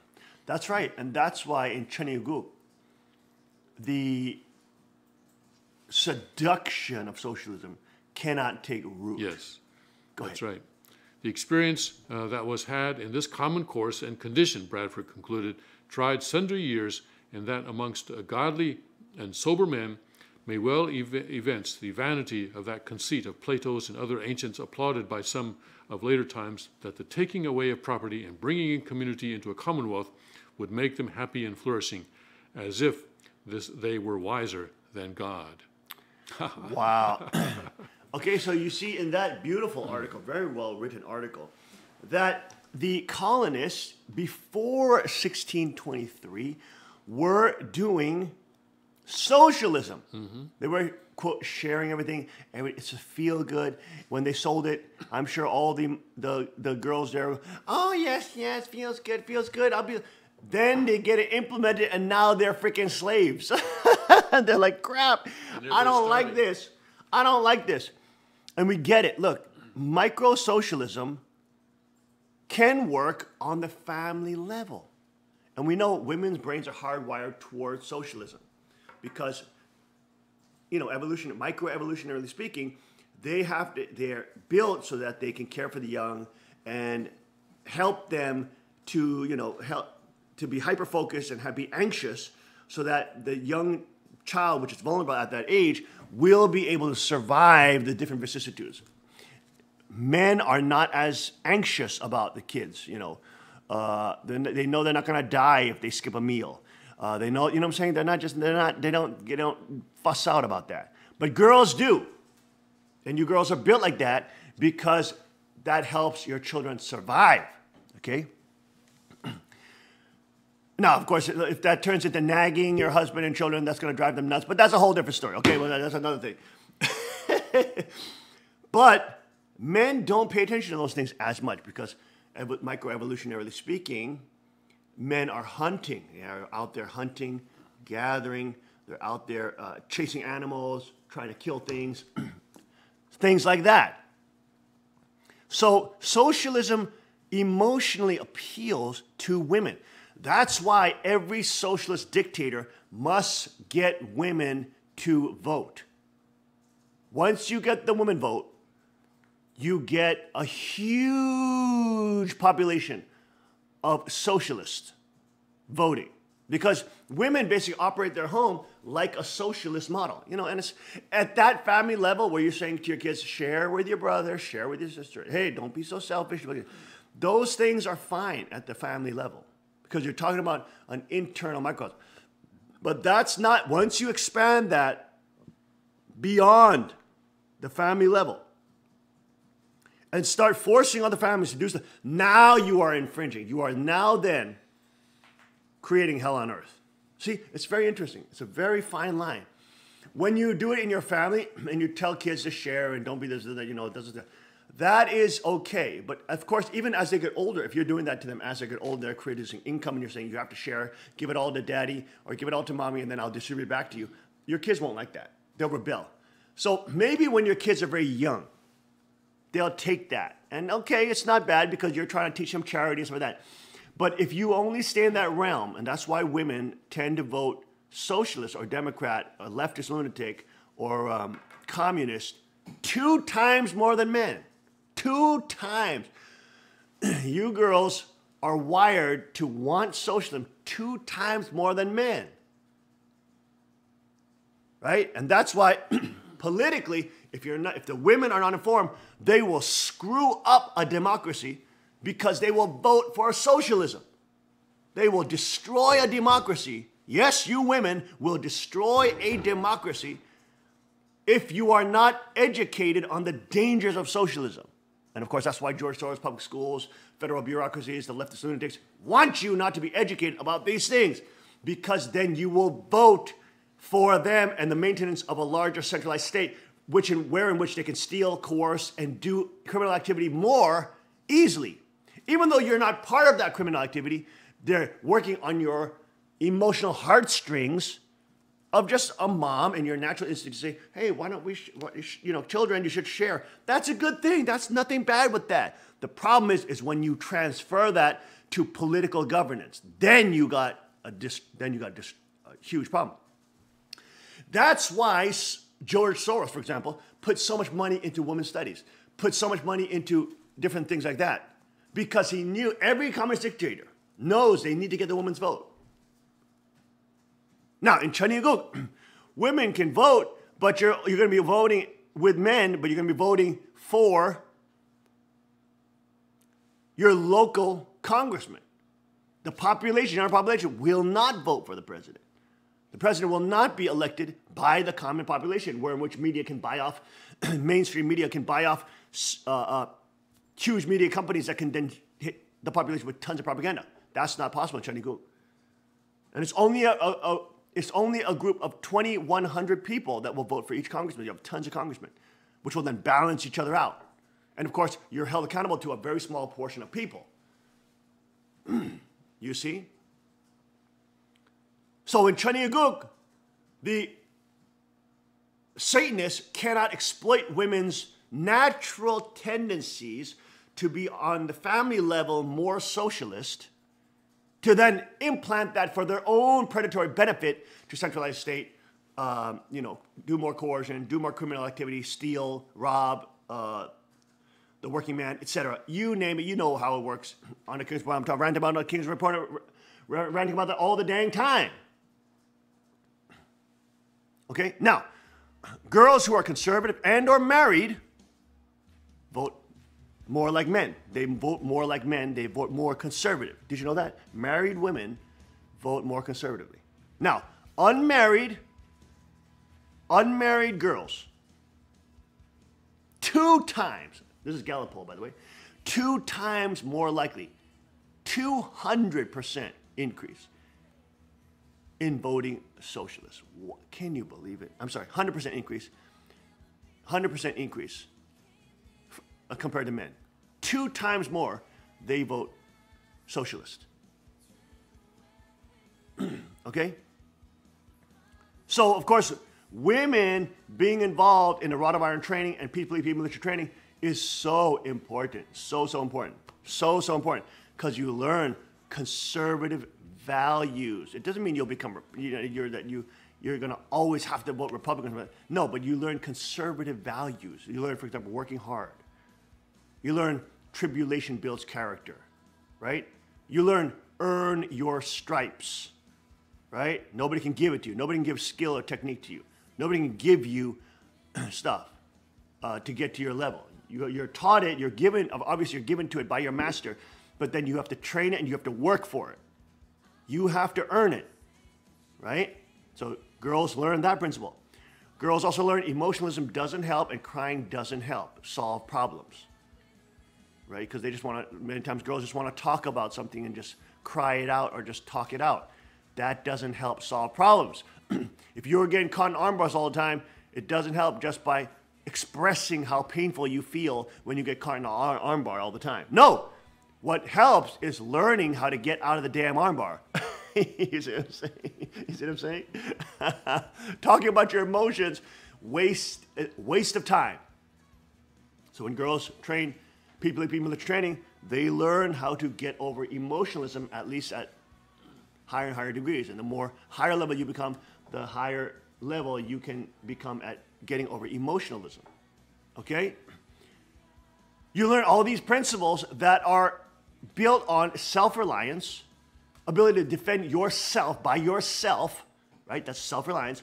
These are all principles that you're not relying on somebody else, which is a common trait of socialists, relying on somebody else to provide for them, relying on somebody else to provide this or that welfare or this or that subsidy or this or that. They're not self-reliant. Self-reliant people tend to be more conservative. Not all, but most, 95% plus tend to be more conservative because their values and training is different. So in Cheongguk, you have boys and girls from a young age training these arts where they have to learn these principles. And so naturally the nation will be more, quote, what we call conservative, or what I call sovereignty-based, self-reliance-based, independent and strong, sovereign-based. You see what I'm saying? It will naturally be like that because your brain is being hardwired and your neural pathways are being formulated by peace, police, peace, militia training, which is basically going to be mandatory because all local communities are responsible for their security, and the ones that make it mandatory for all the kids will be more successful with their security and law enforcement and bullying, getting rid of bullying, you name it. They will be more successful than others that don't do it. And of course, the others will follow suit very quickly. So in that environment, you got boys and girls training. So then, and of course, they're also getting political education too, because if they want to understand the Constitution, why they're so free and why they can't vote for the president and what, as they learn that stuff, they will then learn why it's so critical to have these types of processes that lead towards sovereignty, freedom, and responsibility. I mean, we had this really good talk. I mean, I had all the smaller kids come out yesterday, made all the small kids that are training with us, 12-year-old kids, and they're training with sit in the front. Get out here, sit in the front, right? And then I explained to them, especially now that they're starting to learn at least the art of knife fighting. They don't, not training with real knives, but learning the art of knife fighting and kali eskrima. Then I told them, once you kids start learning this art, you have to be responsible with this kind of power. You understand? And they all said, yes, sir. Right? They have to understand how you have to have responsibility when you're in control of lethality and very dangerous power. You must also be responsible, right? So this is how important is that type of education. You be responsible. You don't use this stuff to bully or show off. You use this stuff to be a better person, to become a better God-centered, sovereign person. You use a person to love God. You use this training. You use the training to get better, to serve God better, to love God better, and also love your neighbor. Even though you don't disagree, even though disagreement and a stupid dog drives you nuts, still, if he's in a bad spot, if he's under physical harm, you will go out to protect him. You are trained to do that. You are a sheep dog. You see? And of course, the people at Plymouth, as we saw in this wonderful article, saw that it fails. Socialism fails. It makes everybody unhappy. It makes everybody a slave. And it allows people to morally posture, like the politicians try to morally posture and pretend they're doing good things, but the whole community ends up becoming slaves. And in the end, it becomes so unfair because you're working 10 times harder than that guy who's a lazy bum, and that guy is getting the same amount as you. That is terrible. And of course, everything's held in common, so you can't be a sovereign. You're a slave. But when they changed it to the private property model and allowed people to have sovereignty over their own land, was there more trade? Yes. Was there more sharing? Yes. Because now people could have more flourishing, more wealth, and more specialization. Some people were building corn. Some people were doing livestock. Some people were doing this and that. Not everybody had to do the same thing. And so you can buy and trade, and there's a flourishing market that started happening. And people were happier because the effort that they put in was the effort that they yielded. So if they put in more corn, they got more corn. And they could have that wealth to then to then sell to other people and then have profit. And they owned their land. So they had a mission, they had an incentive to work and build that legacy. And that is so important for people, to be able to build a dynasty and build a legacy and build something that will last. Everybody wants to do that. That natural instinct is good. That's given from God. God wants to build a destiny. God wants to build a legacy. God wants to build something that lasts. That's what we talk about in the principle, and it's ideal. That's a natural, God-like ideal. We're made in the image of God. That's why we have that. We don't want to be unjustly used as slave labor. We don't want that. We want it to be just. Right? So this is so critical. And of course, the Plymouth folks also learned that in 1621. And by 1623, when they remodified their system to make it private property and people could own their own land and do what they wanted and harvest and produce what they wanted, they became flourishingly wealthy. Yes. And now there was plenty of delicious foodstuffs to go around, like we're going to experience tonight. We'll be right back. Get ready, get ready, get ready.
Boy, wasn't that fun shooting this Tommy gun today? It's always fun shooting Tommy guns. This one especially, it's just absolutely gorgeous. All polished and chromed up. It really looks like $1 million. Yeah. Elliot Ness would have loved one of those. Yeah, and it's available right now in your favorite dealer, and you go pick one up. Yeah, just have him call your distributor. I mean, the gun, was initially made way back when, back in the 27 is this one. Yeah. Model 27. I was surprised by how quick it knocked down those plates. Oh, 3.5 second run, under 3.5 second run, knocking down a plate right. 341. I mean, the gun is heavy. It's about 12, 14 pounds, especially with this drum. But it's surprising how quick you can go with it. It would actually make quite a good self-defense rifle at home. If I climbed in somebody's window and they were aiming that at me, I think I'd get out of there real quick. So. That sounds about right to me. Just the intimidation factor alone. Fire!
Hi, I'm Joby Gorgas with Magnum Research. I'm here to tell you a little bit about our new L5 and 44 Mag. This is our 5-inch model, lightweight model. It's got an aluminum grip frame, shaving down the weight so that we can get it under 50 ounces so that it's New York legal. I'm going to tell you a little bit about how to properly hold the L5 for function. When shooting a Desert Eagle, you want to make sure that your dominant arm is locked out, pushing back into the back of the grip. Your secondary hand is holding around the front of the grip to keep the muzzle flip down. This gives you a good firm hold for proper cycling. We got to remember that the Desert Eagle is a gas-operated rotating bolt semi-automatic pistol, not unlike an AR system. I also want to talk to you about the stance for shooting the Desert Eagle. When shooting the Desert Eagle, you need a good firm base. So you want to step into your direction, get that arm locked, that support hand on, and lean forward into it so that you can handle that recoil.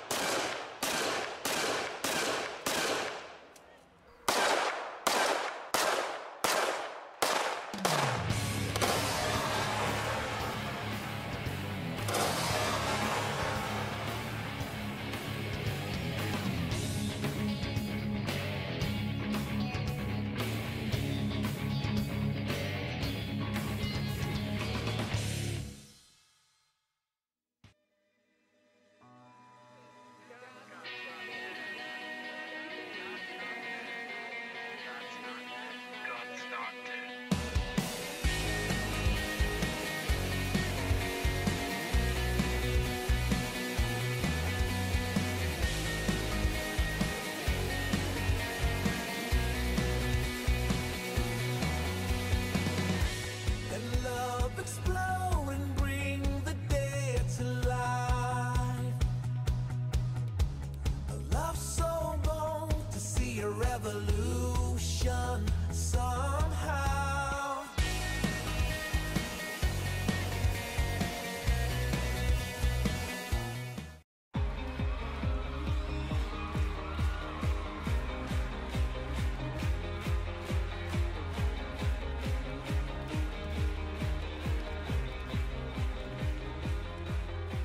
At break of day, in hope we rise, we speak your name. And we are back. Welcome back to the King's Word this Thursday, November 23rd, 2017, Thanksgiving Day. We're King's so excited for Thanksgiving turkey meal coming up. Even though it's early in the morning, we got a beautiful day, crisp, gorgeous sunrise over the horizon. It is a gorgeous, gorgeous day today. It's going to be a perfectly beautiful day. It's a Thanksgiving day. Okay, Tim is giving me that look. Okay, we got to get the headline news because we got a guest on. But Tim, let's go to headline news and let's get through it. Okay. I'm going to stay quiet. Tim Elder. All right. Roasting in Cali, record high temperatures on Thanksgiving in California. Update: quake swarm beneath the San Andreas Fault, making scientists nervous. 2 more finger Franken. My life with a. Now that would be Al Franken, right? Al Franken. So 2 more people. Two more women came out Against saying him. that he somehow harassed them. Sexually harassed them. Okay. Yes, yes. My life with a sex robot. Kellyanne drama over campaigning from the White House. Noonan, Alabama women say no to Roy Moore. Judge's communication director resigns. Republican congressman apologizes for graphic online photo. Victim of a crime. MS-13 rips out the victim's heart in Maryland Park. You know, that's why you got to be able to defend yourself, you bums. That's why people have to be able to defend themselves. So when cannibals and lunatics like that come, you can put them down. Mr. Thiel sells most remaining Facebook stake. Buy Gawker's remains. Merkel tanks in polls. Chancellor ratings slump as German anger grows. Thank God. China unveils 19,000 30-mile-an-hour hypersonic scattergun nuke to strike, quote, anywhere in the world, unquote. Iran sends warships to Gulf of Mexico. Clown charged with molesting women at holiday haunted house. Oh my gosh. Wyoming historic snowfall, 100 inches. Oh my Lord, that's incredible. That's incredible. That Wow. qualifies as incredible, yes. That's amazing. How many feet? That's 6 feet plus. That's 8 feet. That's plus. 8 feet of snow. 8 feet Wow, 4 that's a inches, lot. I believe, yes. That's a lot of snow. Yes. 9 semi-trucks topple in high winds. Global firms accused of importing timber linked to Amazon massacre. Diamond odds, I guess that would be Jamie Dimon. One-term Trump. He thinks Trump will be a one-term president. Bank of America sees end of bull market in 2018. Fed fears imbalances, in quotes. Seattle tax on the wealthy is illegal, judge rules. Mind manipulation, brain zap changes music taste. Greta Van Fleet is big, heavy, and for real. I don't even know what that is about. Strong is the new skinny. Rise of female bodybuilders. Wow, see that? Ever since the queen been training, now the new sexy is strong woman. Now, I didn't say deluded women, because even though girls can become stronger, you're not going to be as strong as a man. So don't be deluded. But that is sexy. Sexy to be strong. Not sexy to be a feminist, man-hating piece of crap, biatch. Sexy to be strong. A strong woman who knows how to take care of herself, who knows how to be self-reliant, who is loving, who's a mother, who's a wife, who is a protector of a nation. That's what we're talking about, women. Chunigug women. That's why you're beautiful. That's why you're strong and powerful. Not so you can go on stupid ego trips and show off. You're strong, beautiful, because you are resembling God's characteristics as you become a protector of others and the nation. Not trying to delegate their responsibility to some other archangelic force. Go ahead. Sebelius turns on Hillary.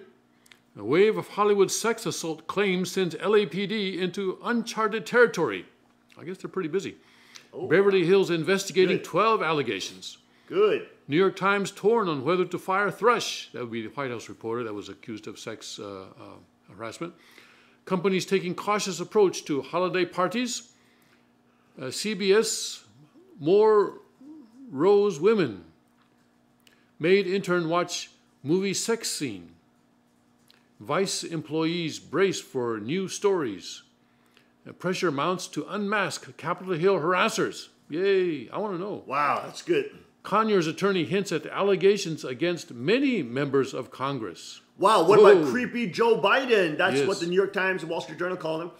Paul Joseph Watson has a new video about him, groping little children. Yes. I mean, what about creepy Joe Biden? Look at how the Democratic Party is trying to keep a secret about how all that money they settled, $15 million they settled, taxpayer money, for sexual harassment charges. Who knows? Is Joe Biden one of those? Wow, I think a lot of stuff is going to start coming out. A lot of stuff. Birth cake fight ends with fatal stabbing. Budweiser to brew on Mars. Oh, give me a break. Earth losing its darkness. Oh, by the way, not only the soy, there was another article, a video called Soy Boy, saying a lot of these leftist lunatics are vegans and they consumed way too much soy, and of course that gives you man boobs, which are known as moobs. And I'm not joking, it's called the moobs. Colloquially, it's known as that. And it gives you more estrogen because soy is very high in estrogen. So it makes women, their estrogen count higher.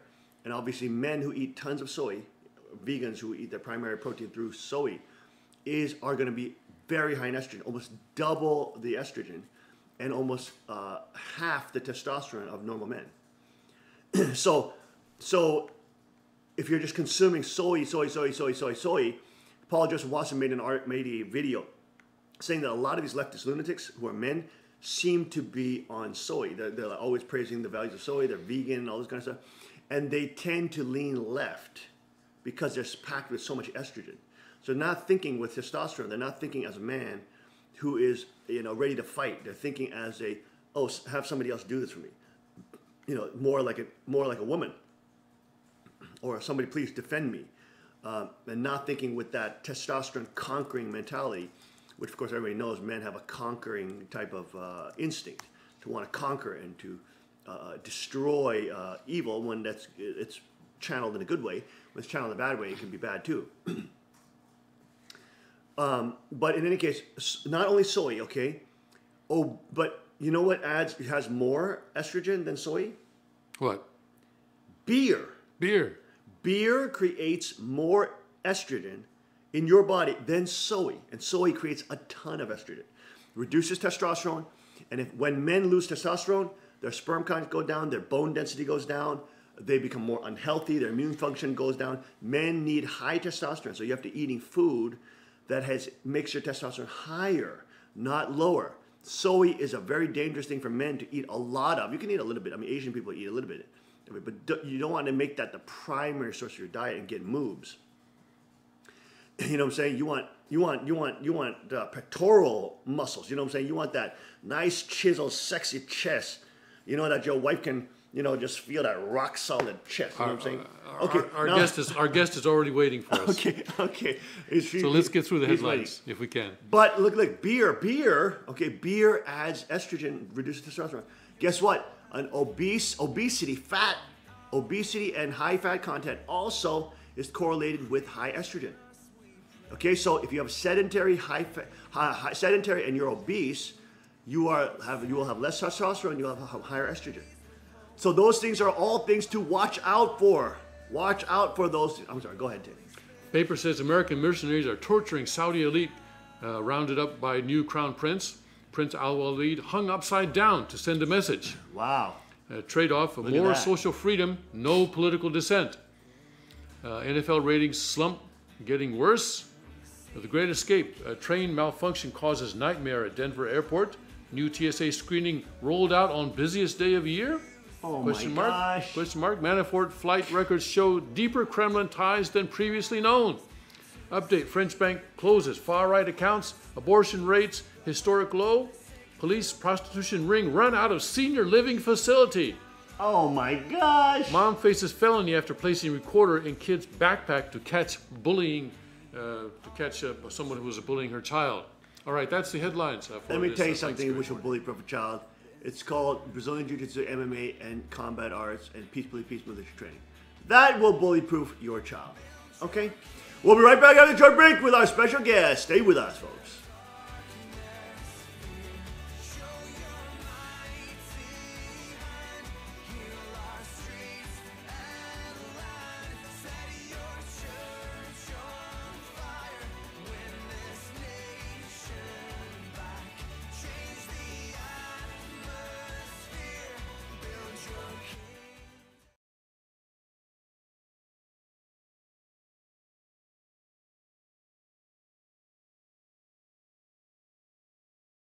Sometimes abstinence education gets a stereotype for being weak or unrealistic, but urban life training is absolutely very real and upfront with detailed statistics, real-life examples about the detrimental psychological and physical effects of premarital sex. And that's something that I feel is not discussed enough in other educational arenas, and I highly recommend taking urban life training. Hi everyone, I'm Erica Smith, former star guide with Ultra Teen Choice, now Urban Life Training, and I greatly benefited from being part of the organization. Not only did the free sessions educate me about the consequences of having premarital sex, such as STDs and unwanted pregnancy, but it also gave me the platform to be a role model for my peers and actually mentor youth in the Washington, D.C. community. And that was an awesome experience for me. So I really encourage you to attend the upcoming Urban Life Training this fall. I'm Jasmine, 17, and I live in Southeast Washington, D.C. I think everybody should really come to the Ultra Teen Choice meetings. They're really informative. You should come. And if you're interested in learning more about stuff you didn't know was in the Bible, stuff you just didn't learn, or if you really are serious about being abstinent, I really think you should be here. Everybody should come. Keep telling all my friends, all the people I see at school, but I think that everybody should just join the group so that we could grow in Christ and become part of the true family. I believe that the information that they have is really life-changing and, practical. And so what he's sharing with you is real life, thing that is happening right now, in our world as it pertains to marriage and living a sexually pure life and making the right choice, whether you are a teenager, an adolescent, a young adult, whether you are single or you're married, you're looking to be married.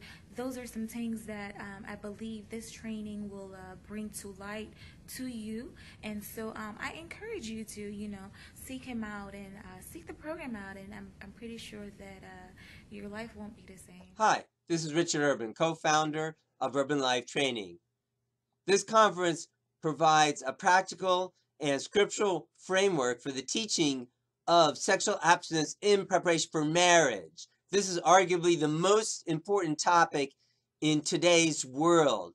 So we hope that you'll come out and take advantage of these great resources that will help you and also the youth and young adults be leaders in this topic in your community. We look forward to seeing you November 24th through 26th, and register now to receive early bird discounts. We'll see you then.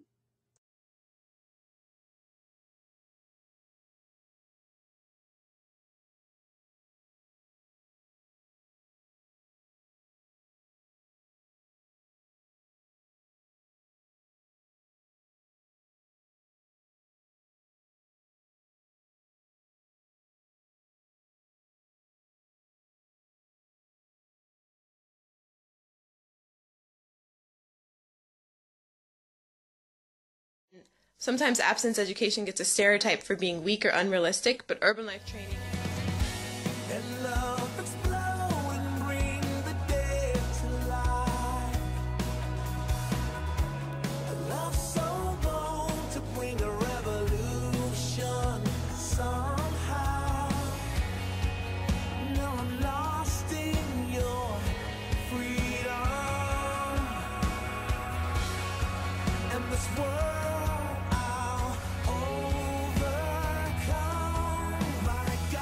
not dead, he's surely alive. He's living on the inside, roaring like a lion. God's not dead, he's surely alive. He's living on the inside, roaring like a lion.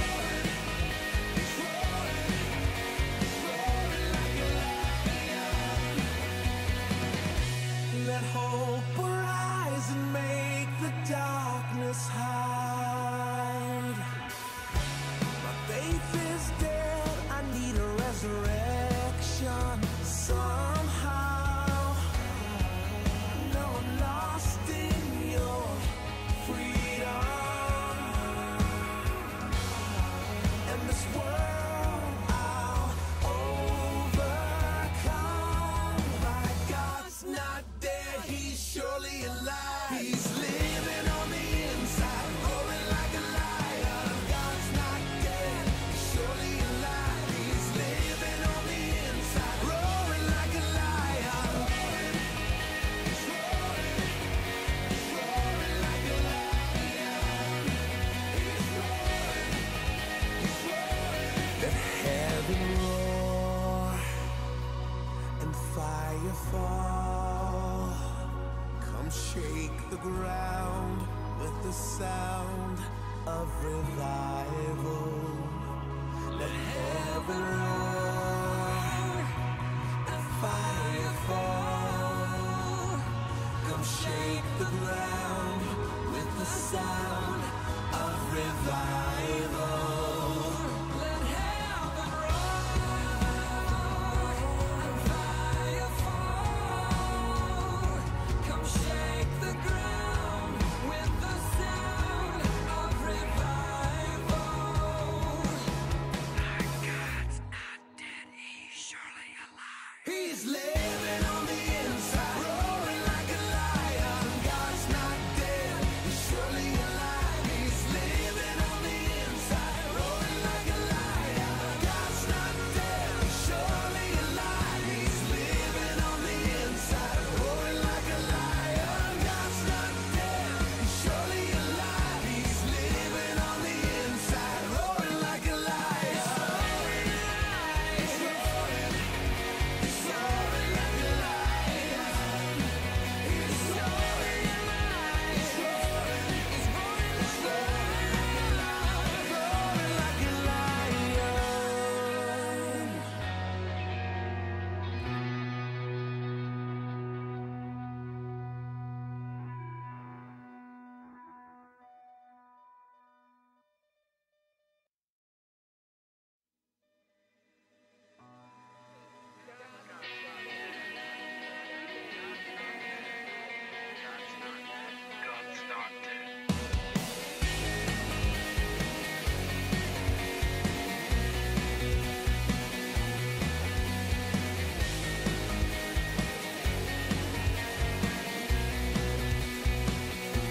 the ground with the sound of revival.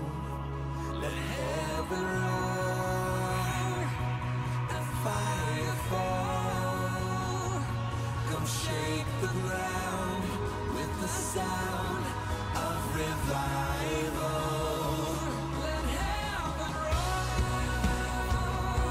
and fire fall.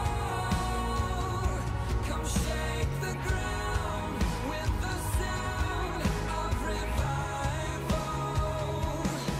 Our God's not dead, he's surely alive. He's living on the inside, roaring like a lion. God's not dead, he's surely alive. He's living on the inside, roaring like a lion. God's not dead, he's surely alive. He's living on the inside, roaring like a lion. God's not dead, he's surely alive. He's living on the inside, roaring like a lion.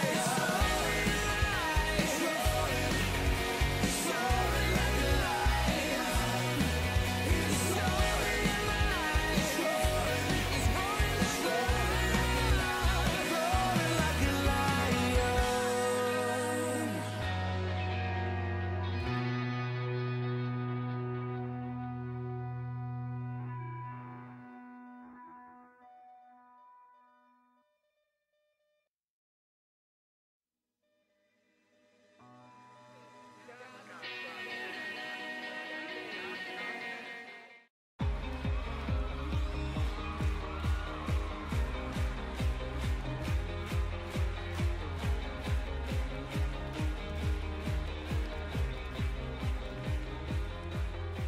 At break of day, in hope we rise, we speak your name. And we are back. Welcome back to the King's Report, Thursday, November 23rd, 2017. It is Thanksgiving, folks. Get excited. It's time for turkey time tonight. Wow, it's going to be such an amazing day. Now, we're having a little bit of technical difficulties with our guest for this segment. Hopefully we get him on in the next segment. Let's go now to a story. Pastor Mark Burns emphasized the importance of grace in analyzing evangelical support for Roy Moore.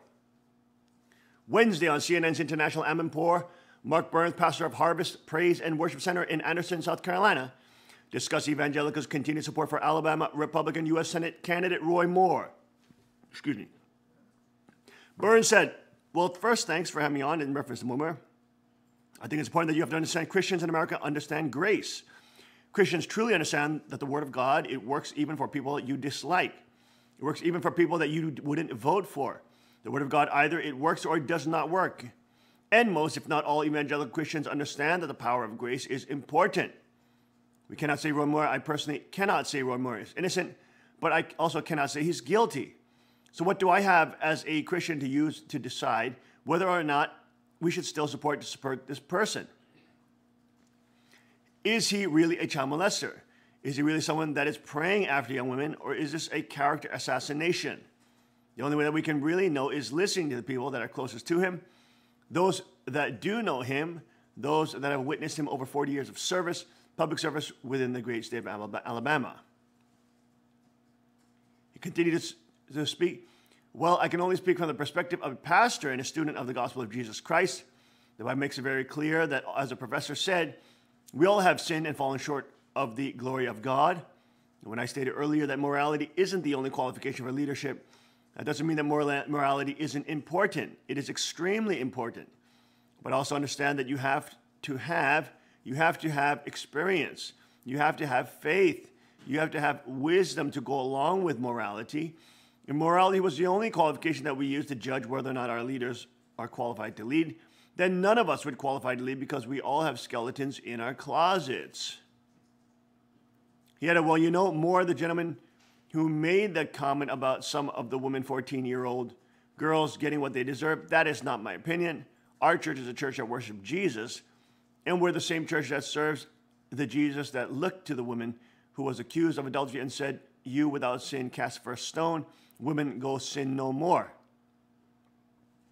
The same Jesus that said that Paul said grace is sufficient for thee, So grace works for those young girls. Grace works for Judge Moore. I think it's important that we have to examine all the facts. Christians understand that grace is a big part of our faith. The majority of the world is, in many cases, we live in a very immoral society in America.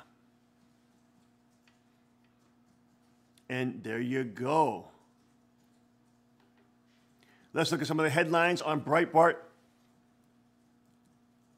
Report 2 more women claim Al Franken touched them inappropriately. The nuclear option, Trump proves himself a fearless warrior sticking with Moore. Even though he didn't stand up for Moore in the beginning or support him, he actually supported Luther Strange, which is a total Republican neocon.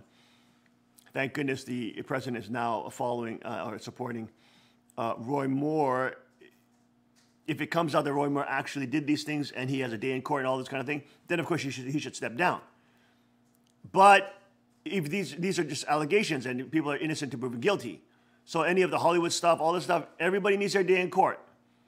The reality is that politics too can be a vortex of sexual deviance too. Of course, we know the arts and performing arts in general are a vortex of immorality and atheism. And of course, that's combined with combines of Hollywood and big money mega corporations now being bought up by China that promote and their executives and their chair people and et cetera, their board people, whatever, their top leaders and directors and managers like using their power for unabated access to sexual, whatever they want sexually. So we know that's a part of the culture of Hollywood and the free sex culture there. We just don't associate that with politicians. And of course, are there Republicans that engage in sexual predation? Of course. The Washington Times was founded by a true father, of course, my father. Did a whole expose on Republicans running a pedophile ring in Washington, D.C. in the 1980s or 90s. Okay, we were the ones who broke that story. So it's not only the Democrats. Of course, we know the Democrats are more into it. You have a lot more atheists in the Democratic realm. You have a lot more free sex is open, it's liberal, it's tolerant. A lot of free sex proponents, homosexual, transgender, minor sex attraction, all those things that people are promoting on the left. So we know obviously they're into free sex cultism. It doesn't mean that all of them are, but a lot of them agree with that. They're fine with that. But the Republicans at least pretend to be against that. Of course, at the politician level, however, there are vortexes of centralized power, vortexes of predatory collection.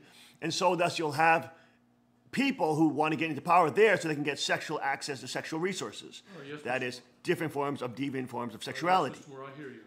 Okay? So those kind of things are exploding onto the scene. However, there are alleged things against these people. There, of course, has to be a trial. And, of course, if the people admit it themselves, and they are, of course, admitting to the facts, but the people are innocent until proven guilty. Roy Moore at a time, back then in the 40, 50 years ago in the 1960s, a lot of women would push their daughters to marry an older man because they felt that he had more resources compared to an 18-year-old boy that she doesn't have any security with. So it was a different time back then. However, nobody's excusing that behavior if it happened. It just seems very weird that all these people that are coming out come out to be complete leftist lunatics. And they come out to be working for the opposite party's campaign, which is weird because if this really happened, why didn't they bring any allegations before that and held it secret for 40 years? So all these kind of different questions arise. If it comes out that it's really true and there's proof and evidence of it, then of course Roy Moore should step down and should apologize. I think we have our guest now. We have our guest. Pentagon said, okay. All things good with our tech team. Okay. Mr. Lim, can you hear us? And our guest? Well, I think we're still having trouble. We're still having trouble with our I thought I heard him there for a minute. technical difficulties here. All right, let's look at the... Yes, we can. Yes, thank you. You seem to be good now. Okay, I'm not hearing him. I can't hear him in my... hello, Mr. Lemon. Are you on? Can you hear me?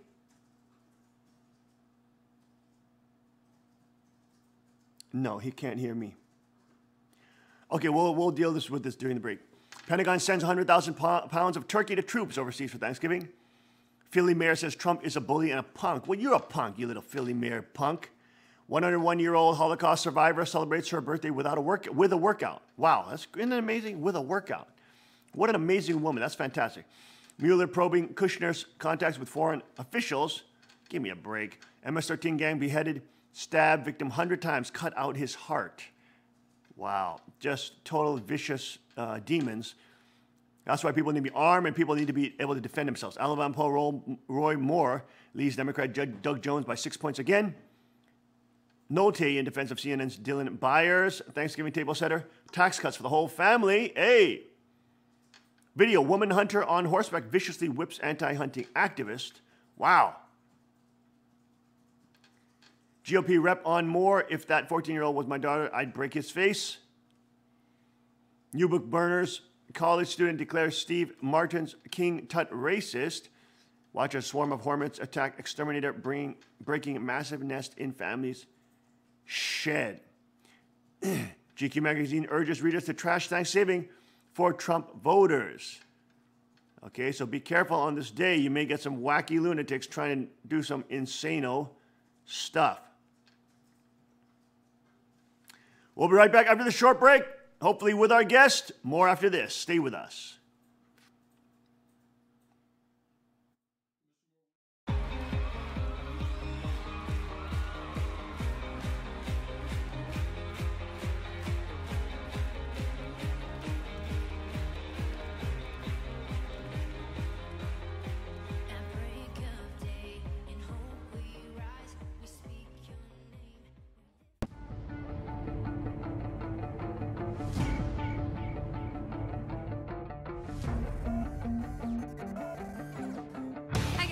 Down here at the range today, I just learned a new technique from the father of the .44 Magnum, Elmer Keith, which is called shooting out of the notch, which allows you to make really long distance shots and still have an extremely precise sight picture. So I brought my CW9 car down, and with this little gun, we're gonna shoot this little munchkin at 200 yards up in the hills, applying this technique, and hopefully we'll make the shot. To apply this technique, instead of using the blade of the front sight lined up with the top of the rear sight, I'm going to take the dot of the front sight and raise it up so that it's out of the notch, but I'm still going to keep the front sight on my target. Bringing that front sight up like that is going to compensate for the bullet drop over that excessively long distance with just this little gun. So if applied right, we should be making contact. Let's see how it goes.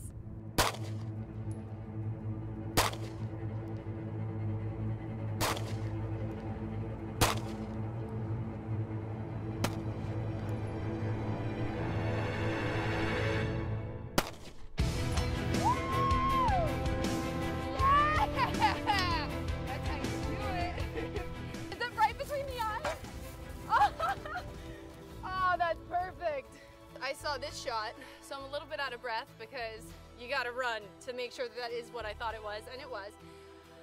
So while making this shot, from that distance with these white dot sights, it literally would cover the entire target. You couldn't see what you were shooting. So using the Elmer Keith technique, you were able to raise it out of the back notch. I can't breathe. Out of the back notch, allowing you to keep your accuracy, aim, and also still see the target, which is key because it was a hard shot, not gonna lie. But yeah, it went great, and Elmer knows what he's talking about. And for such a small gun to be able to take that hit, I'm very impressed with this. All right, guys, be sure to like and share, and I'll see you out on the range. That was awesome. Hey, can I try that one? Yeah, let's do it with the 380. Does everybody have eyes and ears?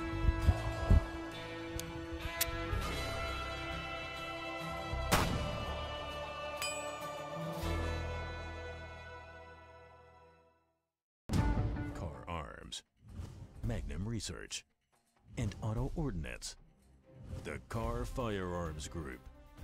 With a diverse product line that blends American craftsmanship with cutting-edge technology. It's no secret why gun enthusiasts choose Car Firearms Group. From the Desert Eagle and Baby Desert Eagle made famous by Hollywood. the history of the 1911 and the Tommy gun, to the best in compact concealed carry.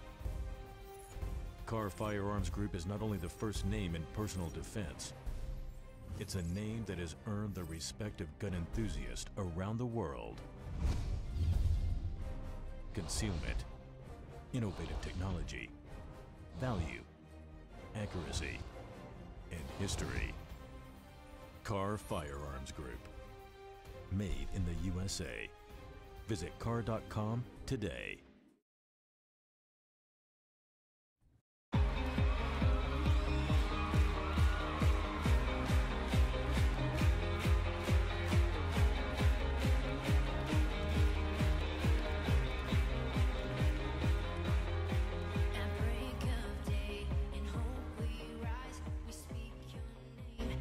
And we are back. Welcome back to King Support Thursday, November 23, Turkey Day, November 23rd, Turkey Day, Thanksgiving Day 2017. It is going to be a beautiful day today, folks. You got to get outside and see this gorgeous, gorgeous, gorgeous, God-blessed weather. Having a little difficulties with connecting our guest from overseas online with us today. So we're moving right back into the top news of today. Disney's Monsters, Inc., Harvey Weinstein, John Lasseter, and Mark Halperin. Everybody knew, over and over again, as these non-stop allegations result in a long overdue reckoning for the cream of our media and Hollywood crop. We are told that everybody knew. But if there's a singular pattern, a black thread running through all of this, it is woven directly into the history of Walt Disney Company. Walt Disney. Look at this. Thus far, in a scandal that has unwound the careers of nearly 100 men, 3 of the most powerful of this unseemly gang of 100, the Monsters, Inc. of 100, are directly connected to the Mouse House. Wow. Worse still, the cries of everyone knew are the loudest around these 3 former and current Disney employees.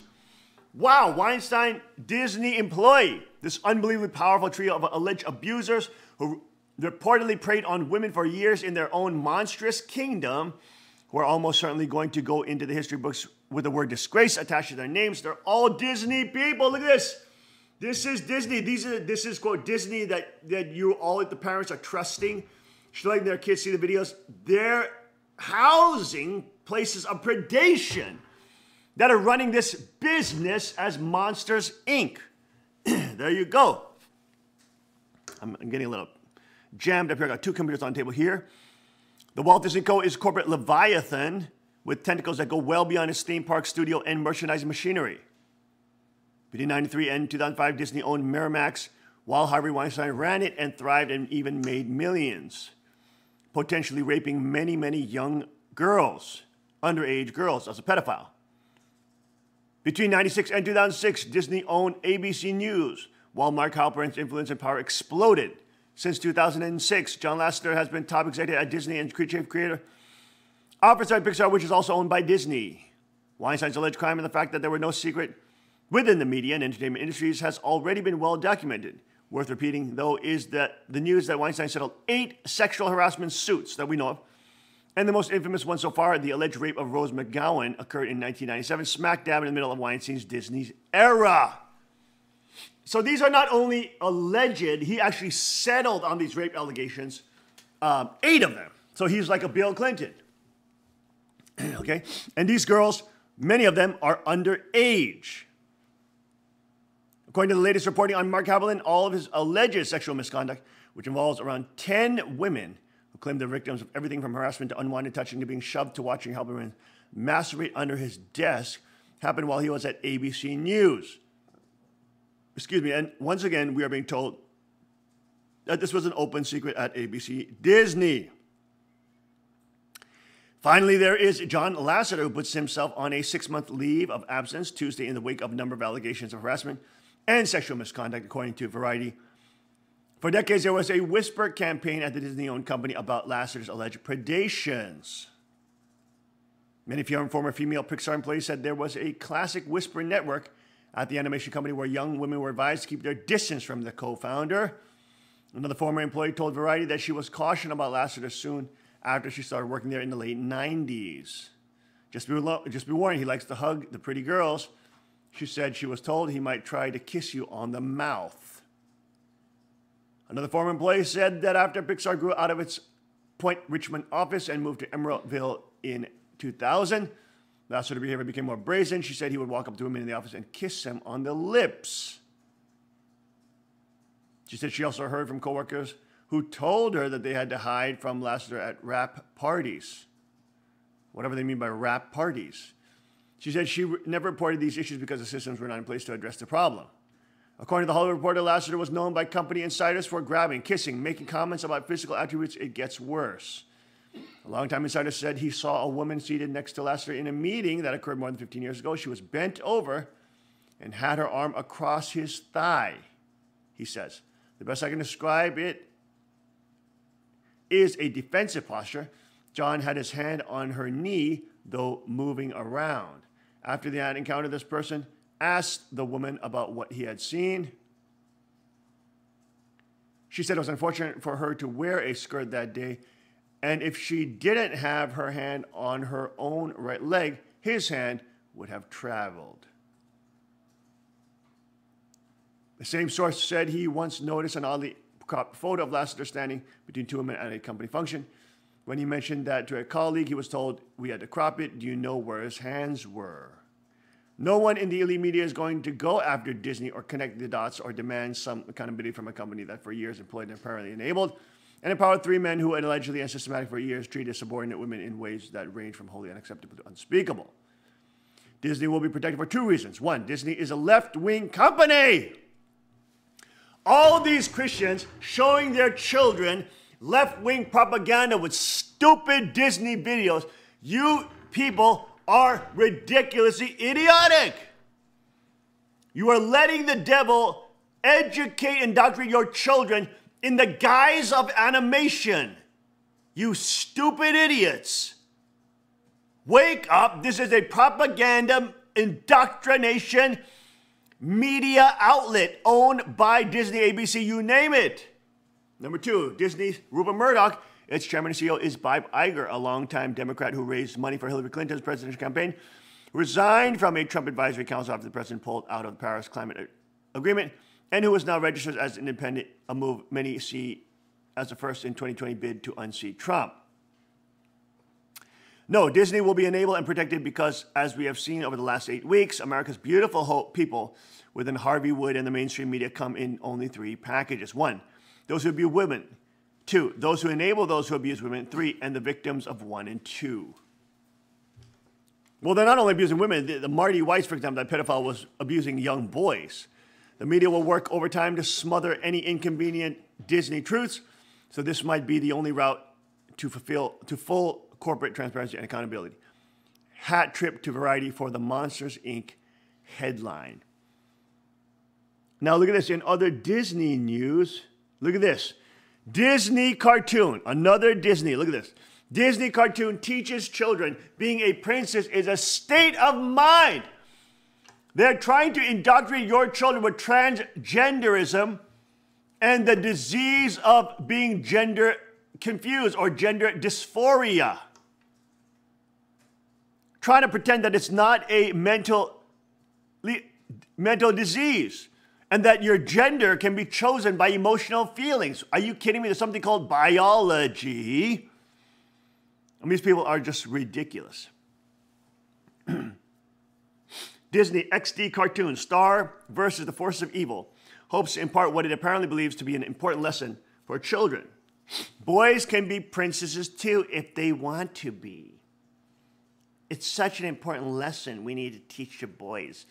Boys, you can be princesses too, even though princess means that you're a female, you're a girl. You can be a princess too if you want to be. And this is completely normal, huh? This is all completely normal. Dressing young boys as girls, telling them that they can be girls if they choose or they feel like that day, telling them that there's no thing that's gender, telling them there's no such thing in biology. This is all normal and this is all rational and all logical and scientific, right? This is a cult. It is a cult. This is ridiculous. Absolutely ludicrous lunacy. Ridiculous.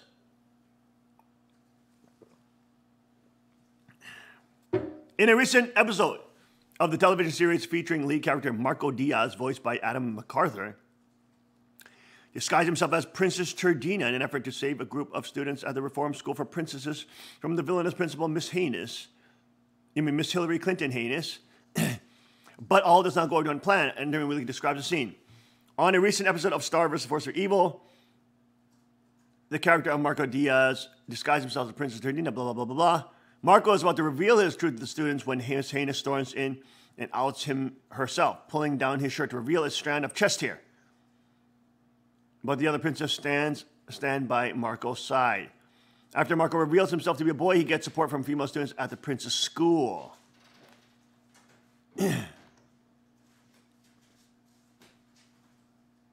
Let's see the clip. Audio. We got audio? Okay, let's try it.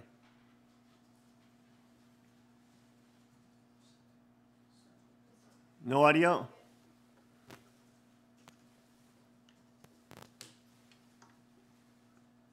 Let's do that again. Dina, I'm a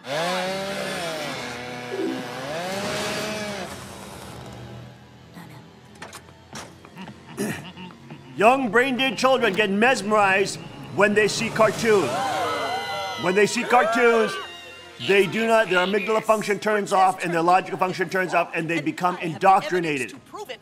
This is why Disney uses the medium of cartoons, because it is a means by which to indoctrinate young children to believe that they're transgender. No, it's not. But this is. Wait, is that a hair?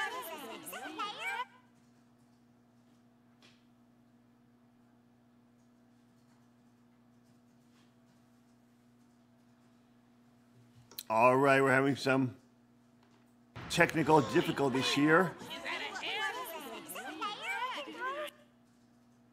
That doesn't prove anything. Princesses can be hairy, one student exclaims. Turdina is a state of mind, shouts another. He can be a princess if he wants to, said yet another. After the students lead a rebellion against Miss Haynes, forcing her to disappear back through the portal in the sky from which she came, a robot DJ kicks off a dance party. And one of the students goes to snap a selfie with the boy princess.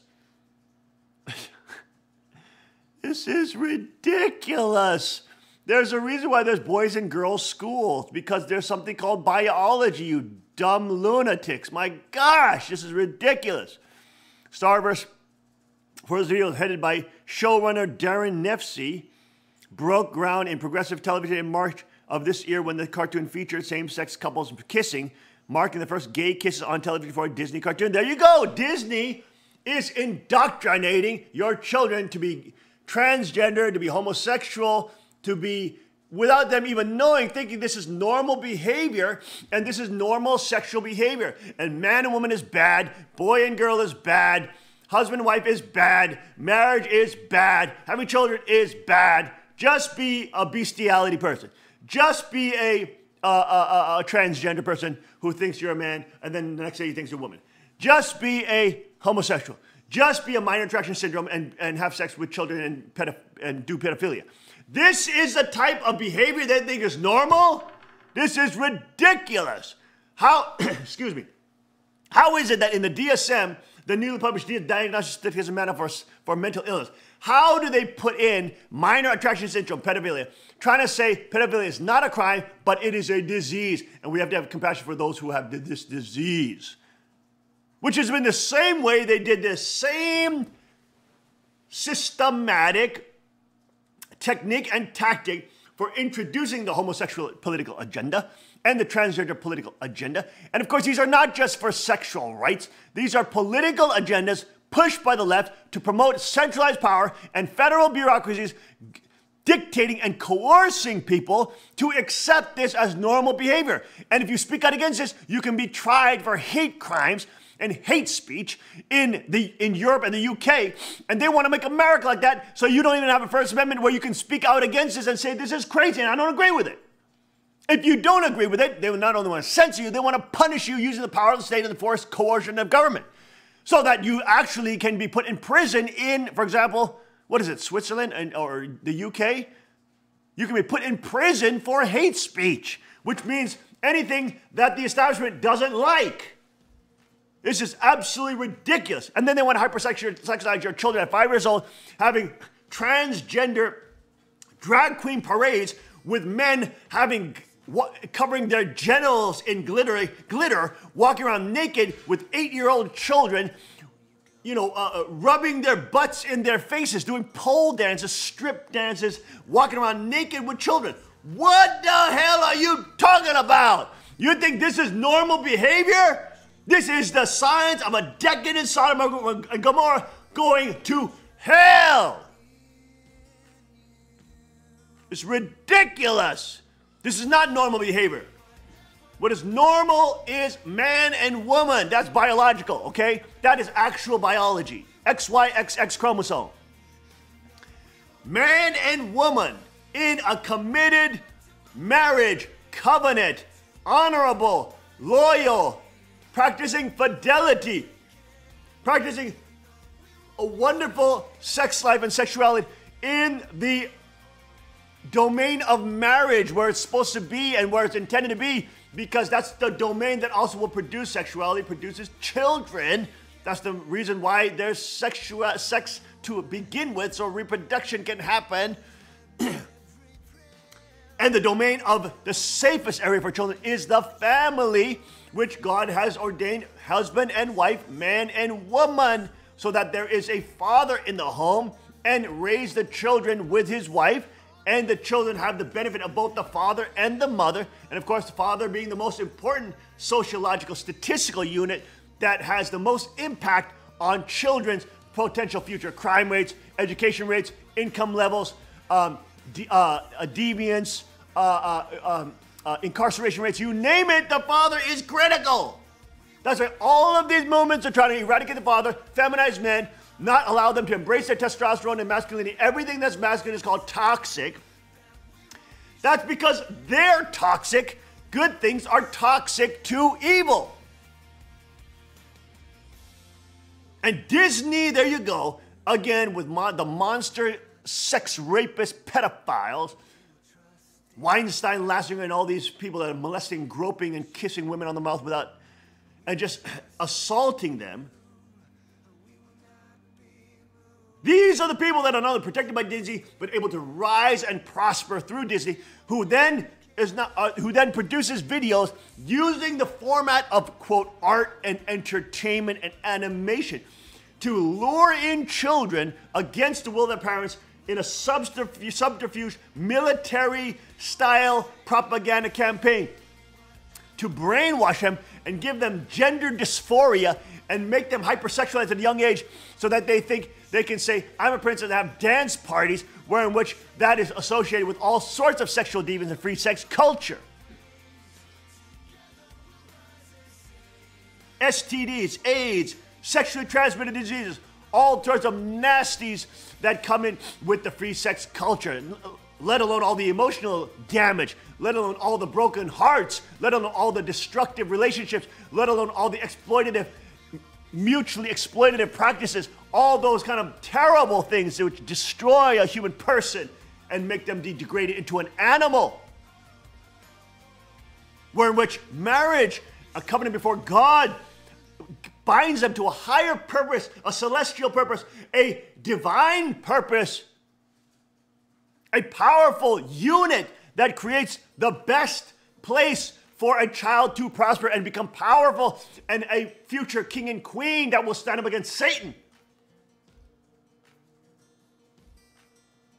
This is the reality of why they're targeting young children, targeting you through Disney. And if you're a parent, you're a Christian out there, you're watching Disney movies with your kids, and you're letting your kids see this, and you're not watching with them, or if these crazy propaganda stuff come up and you're not talking about it, you are irresponsible, and you are committing sin against God. You are leaving your children vulnerable to the attacks and the destruction of Satan. As the Bible says, he comes to steal, kill, and destroy. We must be aware. We must be aware and awake. We'll be right back after this short break. Stay with us.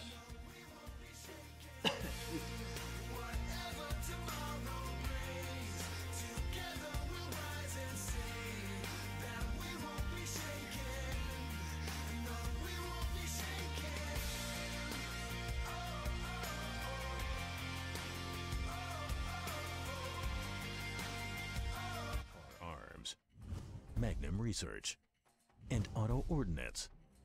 The Car Firearms Group, with a diverse product line that blends American craftsmanship with cutting-edge technology. It's no secret why gun enthusiasts choose Car Firearms Group. From the Desert Eagle and Baby Desert Eagle made famous by Hollywood, the history of the 1911 and the Tommy gun, to the best in compact concealed carry. Car Firearms Group is not only the first name in personal defense, it's a name that has earned the respect of gun enthusiasts around the world.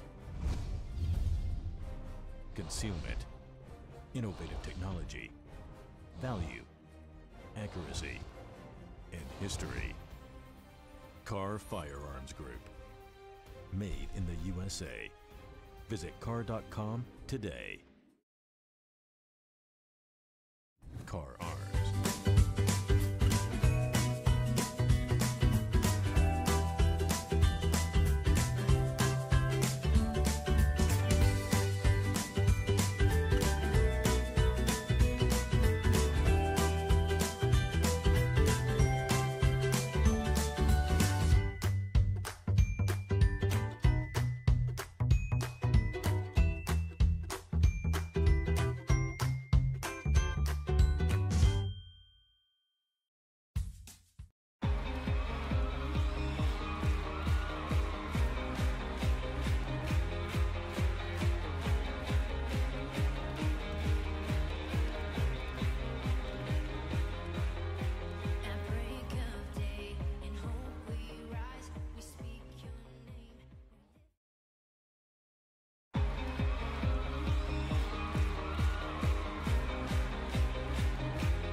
We are back. Welcome back to the King's Report. Thanksgiving, 7:56, Thursday, November 23rd, folks. It's 7:56 and it's Thanksgiving. We hope everybody has a tremendous Thanksgiving Day. Hey, remember that beautiful article we started with the King's Report with? Socialism doesn't work, and the people who gave Thanksgiving in 1623 recognize it. That's where this whole Thanksgiving comes from, folks. It doesn't come from anything else. It comes from people in Plymouth Colony realizing that socialism, communism, political Satanism is hell on earth. It's slavery.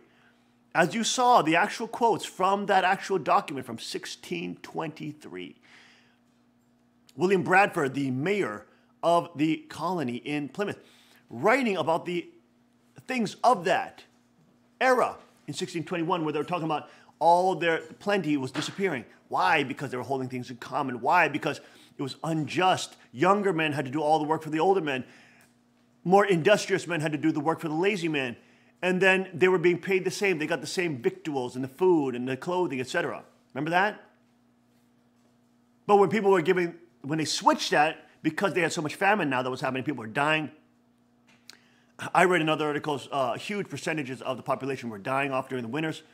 And so they were in famine and starvation. That's not Thanksgiving. Why did it change to Thanksgiving? Because in 1623, the mayor said, hey, we're going to try something new. We're going to do a different system. What we're going to do, each person will be able to own land privately.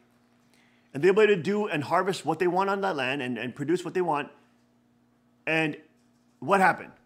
The people in Plymouth Colony became extremely industrious. People began to work harder because from the sweat of their brow, they were able to keep the fruits of their harvest.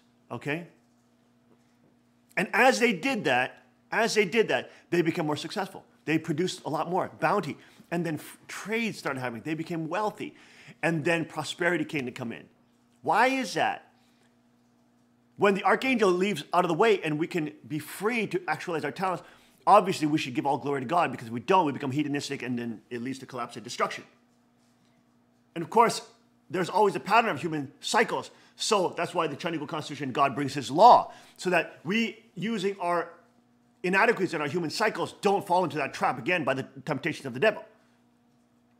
But that we're always being able to be free to actualize the potentials God gave us, and at the same time reminded through the Constitution, through all this freedom that is created by the Constitution, that this comes from God. This comes from God in Christ. God and Christ. And Christ is not a Santa Claus. I love that. Christ is not a Santa Claus. He's not just some figure that never existed. He's not just some fake thing in the past or some mythological creature. He is a real person. And he has a real kingship on earth. That's why the kingship becomes so important. Because every generation who is not able to meet the Christ can still meet an actual descendant of his heir line, of his successorship line, of his kingship line. They, even though the citizens are kings and queens as well, they can meet the king among kings who represents Christ. They can see that Christ was a real person and that his lineage and his legacy lives on through his successorship. It's an amazing thing. People can still come into contact with that living, breathing connection to the historical reality of Christ. Wow, it's such a beautiful day on this Thanksgiving Day. I'm going to go outside right away with my camo outfit. Y'all would disappear into the wilderness. And my kids are going to come with me. We'll do some training. Everybody stay healthy, stay fit. Get out there, work out. We're praying for all the brothers and sisters who are preparing foods and all that kind of stuff. We love you. We hope you have a great Thanksgiving day and holiday. Remember to give glory to God. Praise him at all times, and especially as you give grace for this incredible Thanksgiving Day. Remember and educate your children on Plymouth Colony. Educate them on what happened in Plymouth Colony. Let them know why Thanksgiving is the reason why we call it Thanksgiving. And let's give all the glory to our Father who art in heaven. Hallowed be thy name, thy kingdom come, thy will be done on earth as it is in heaven.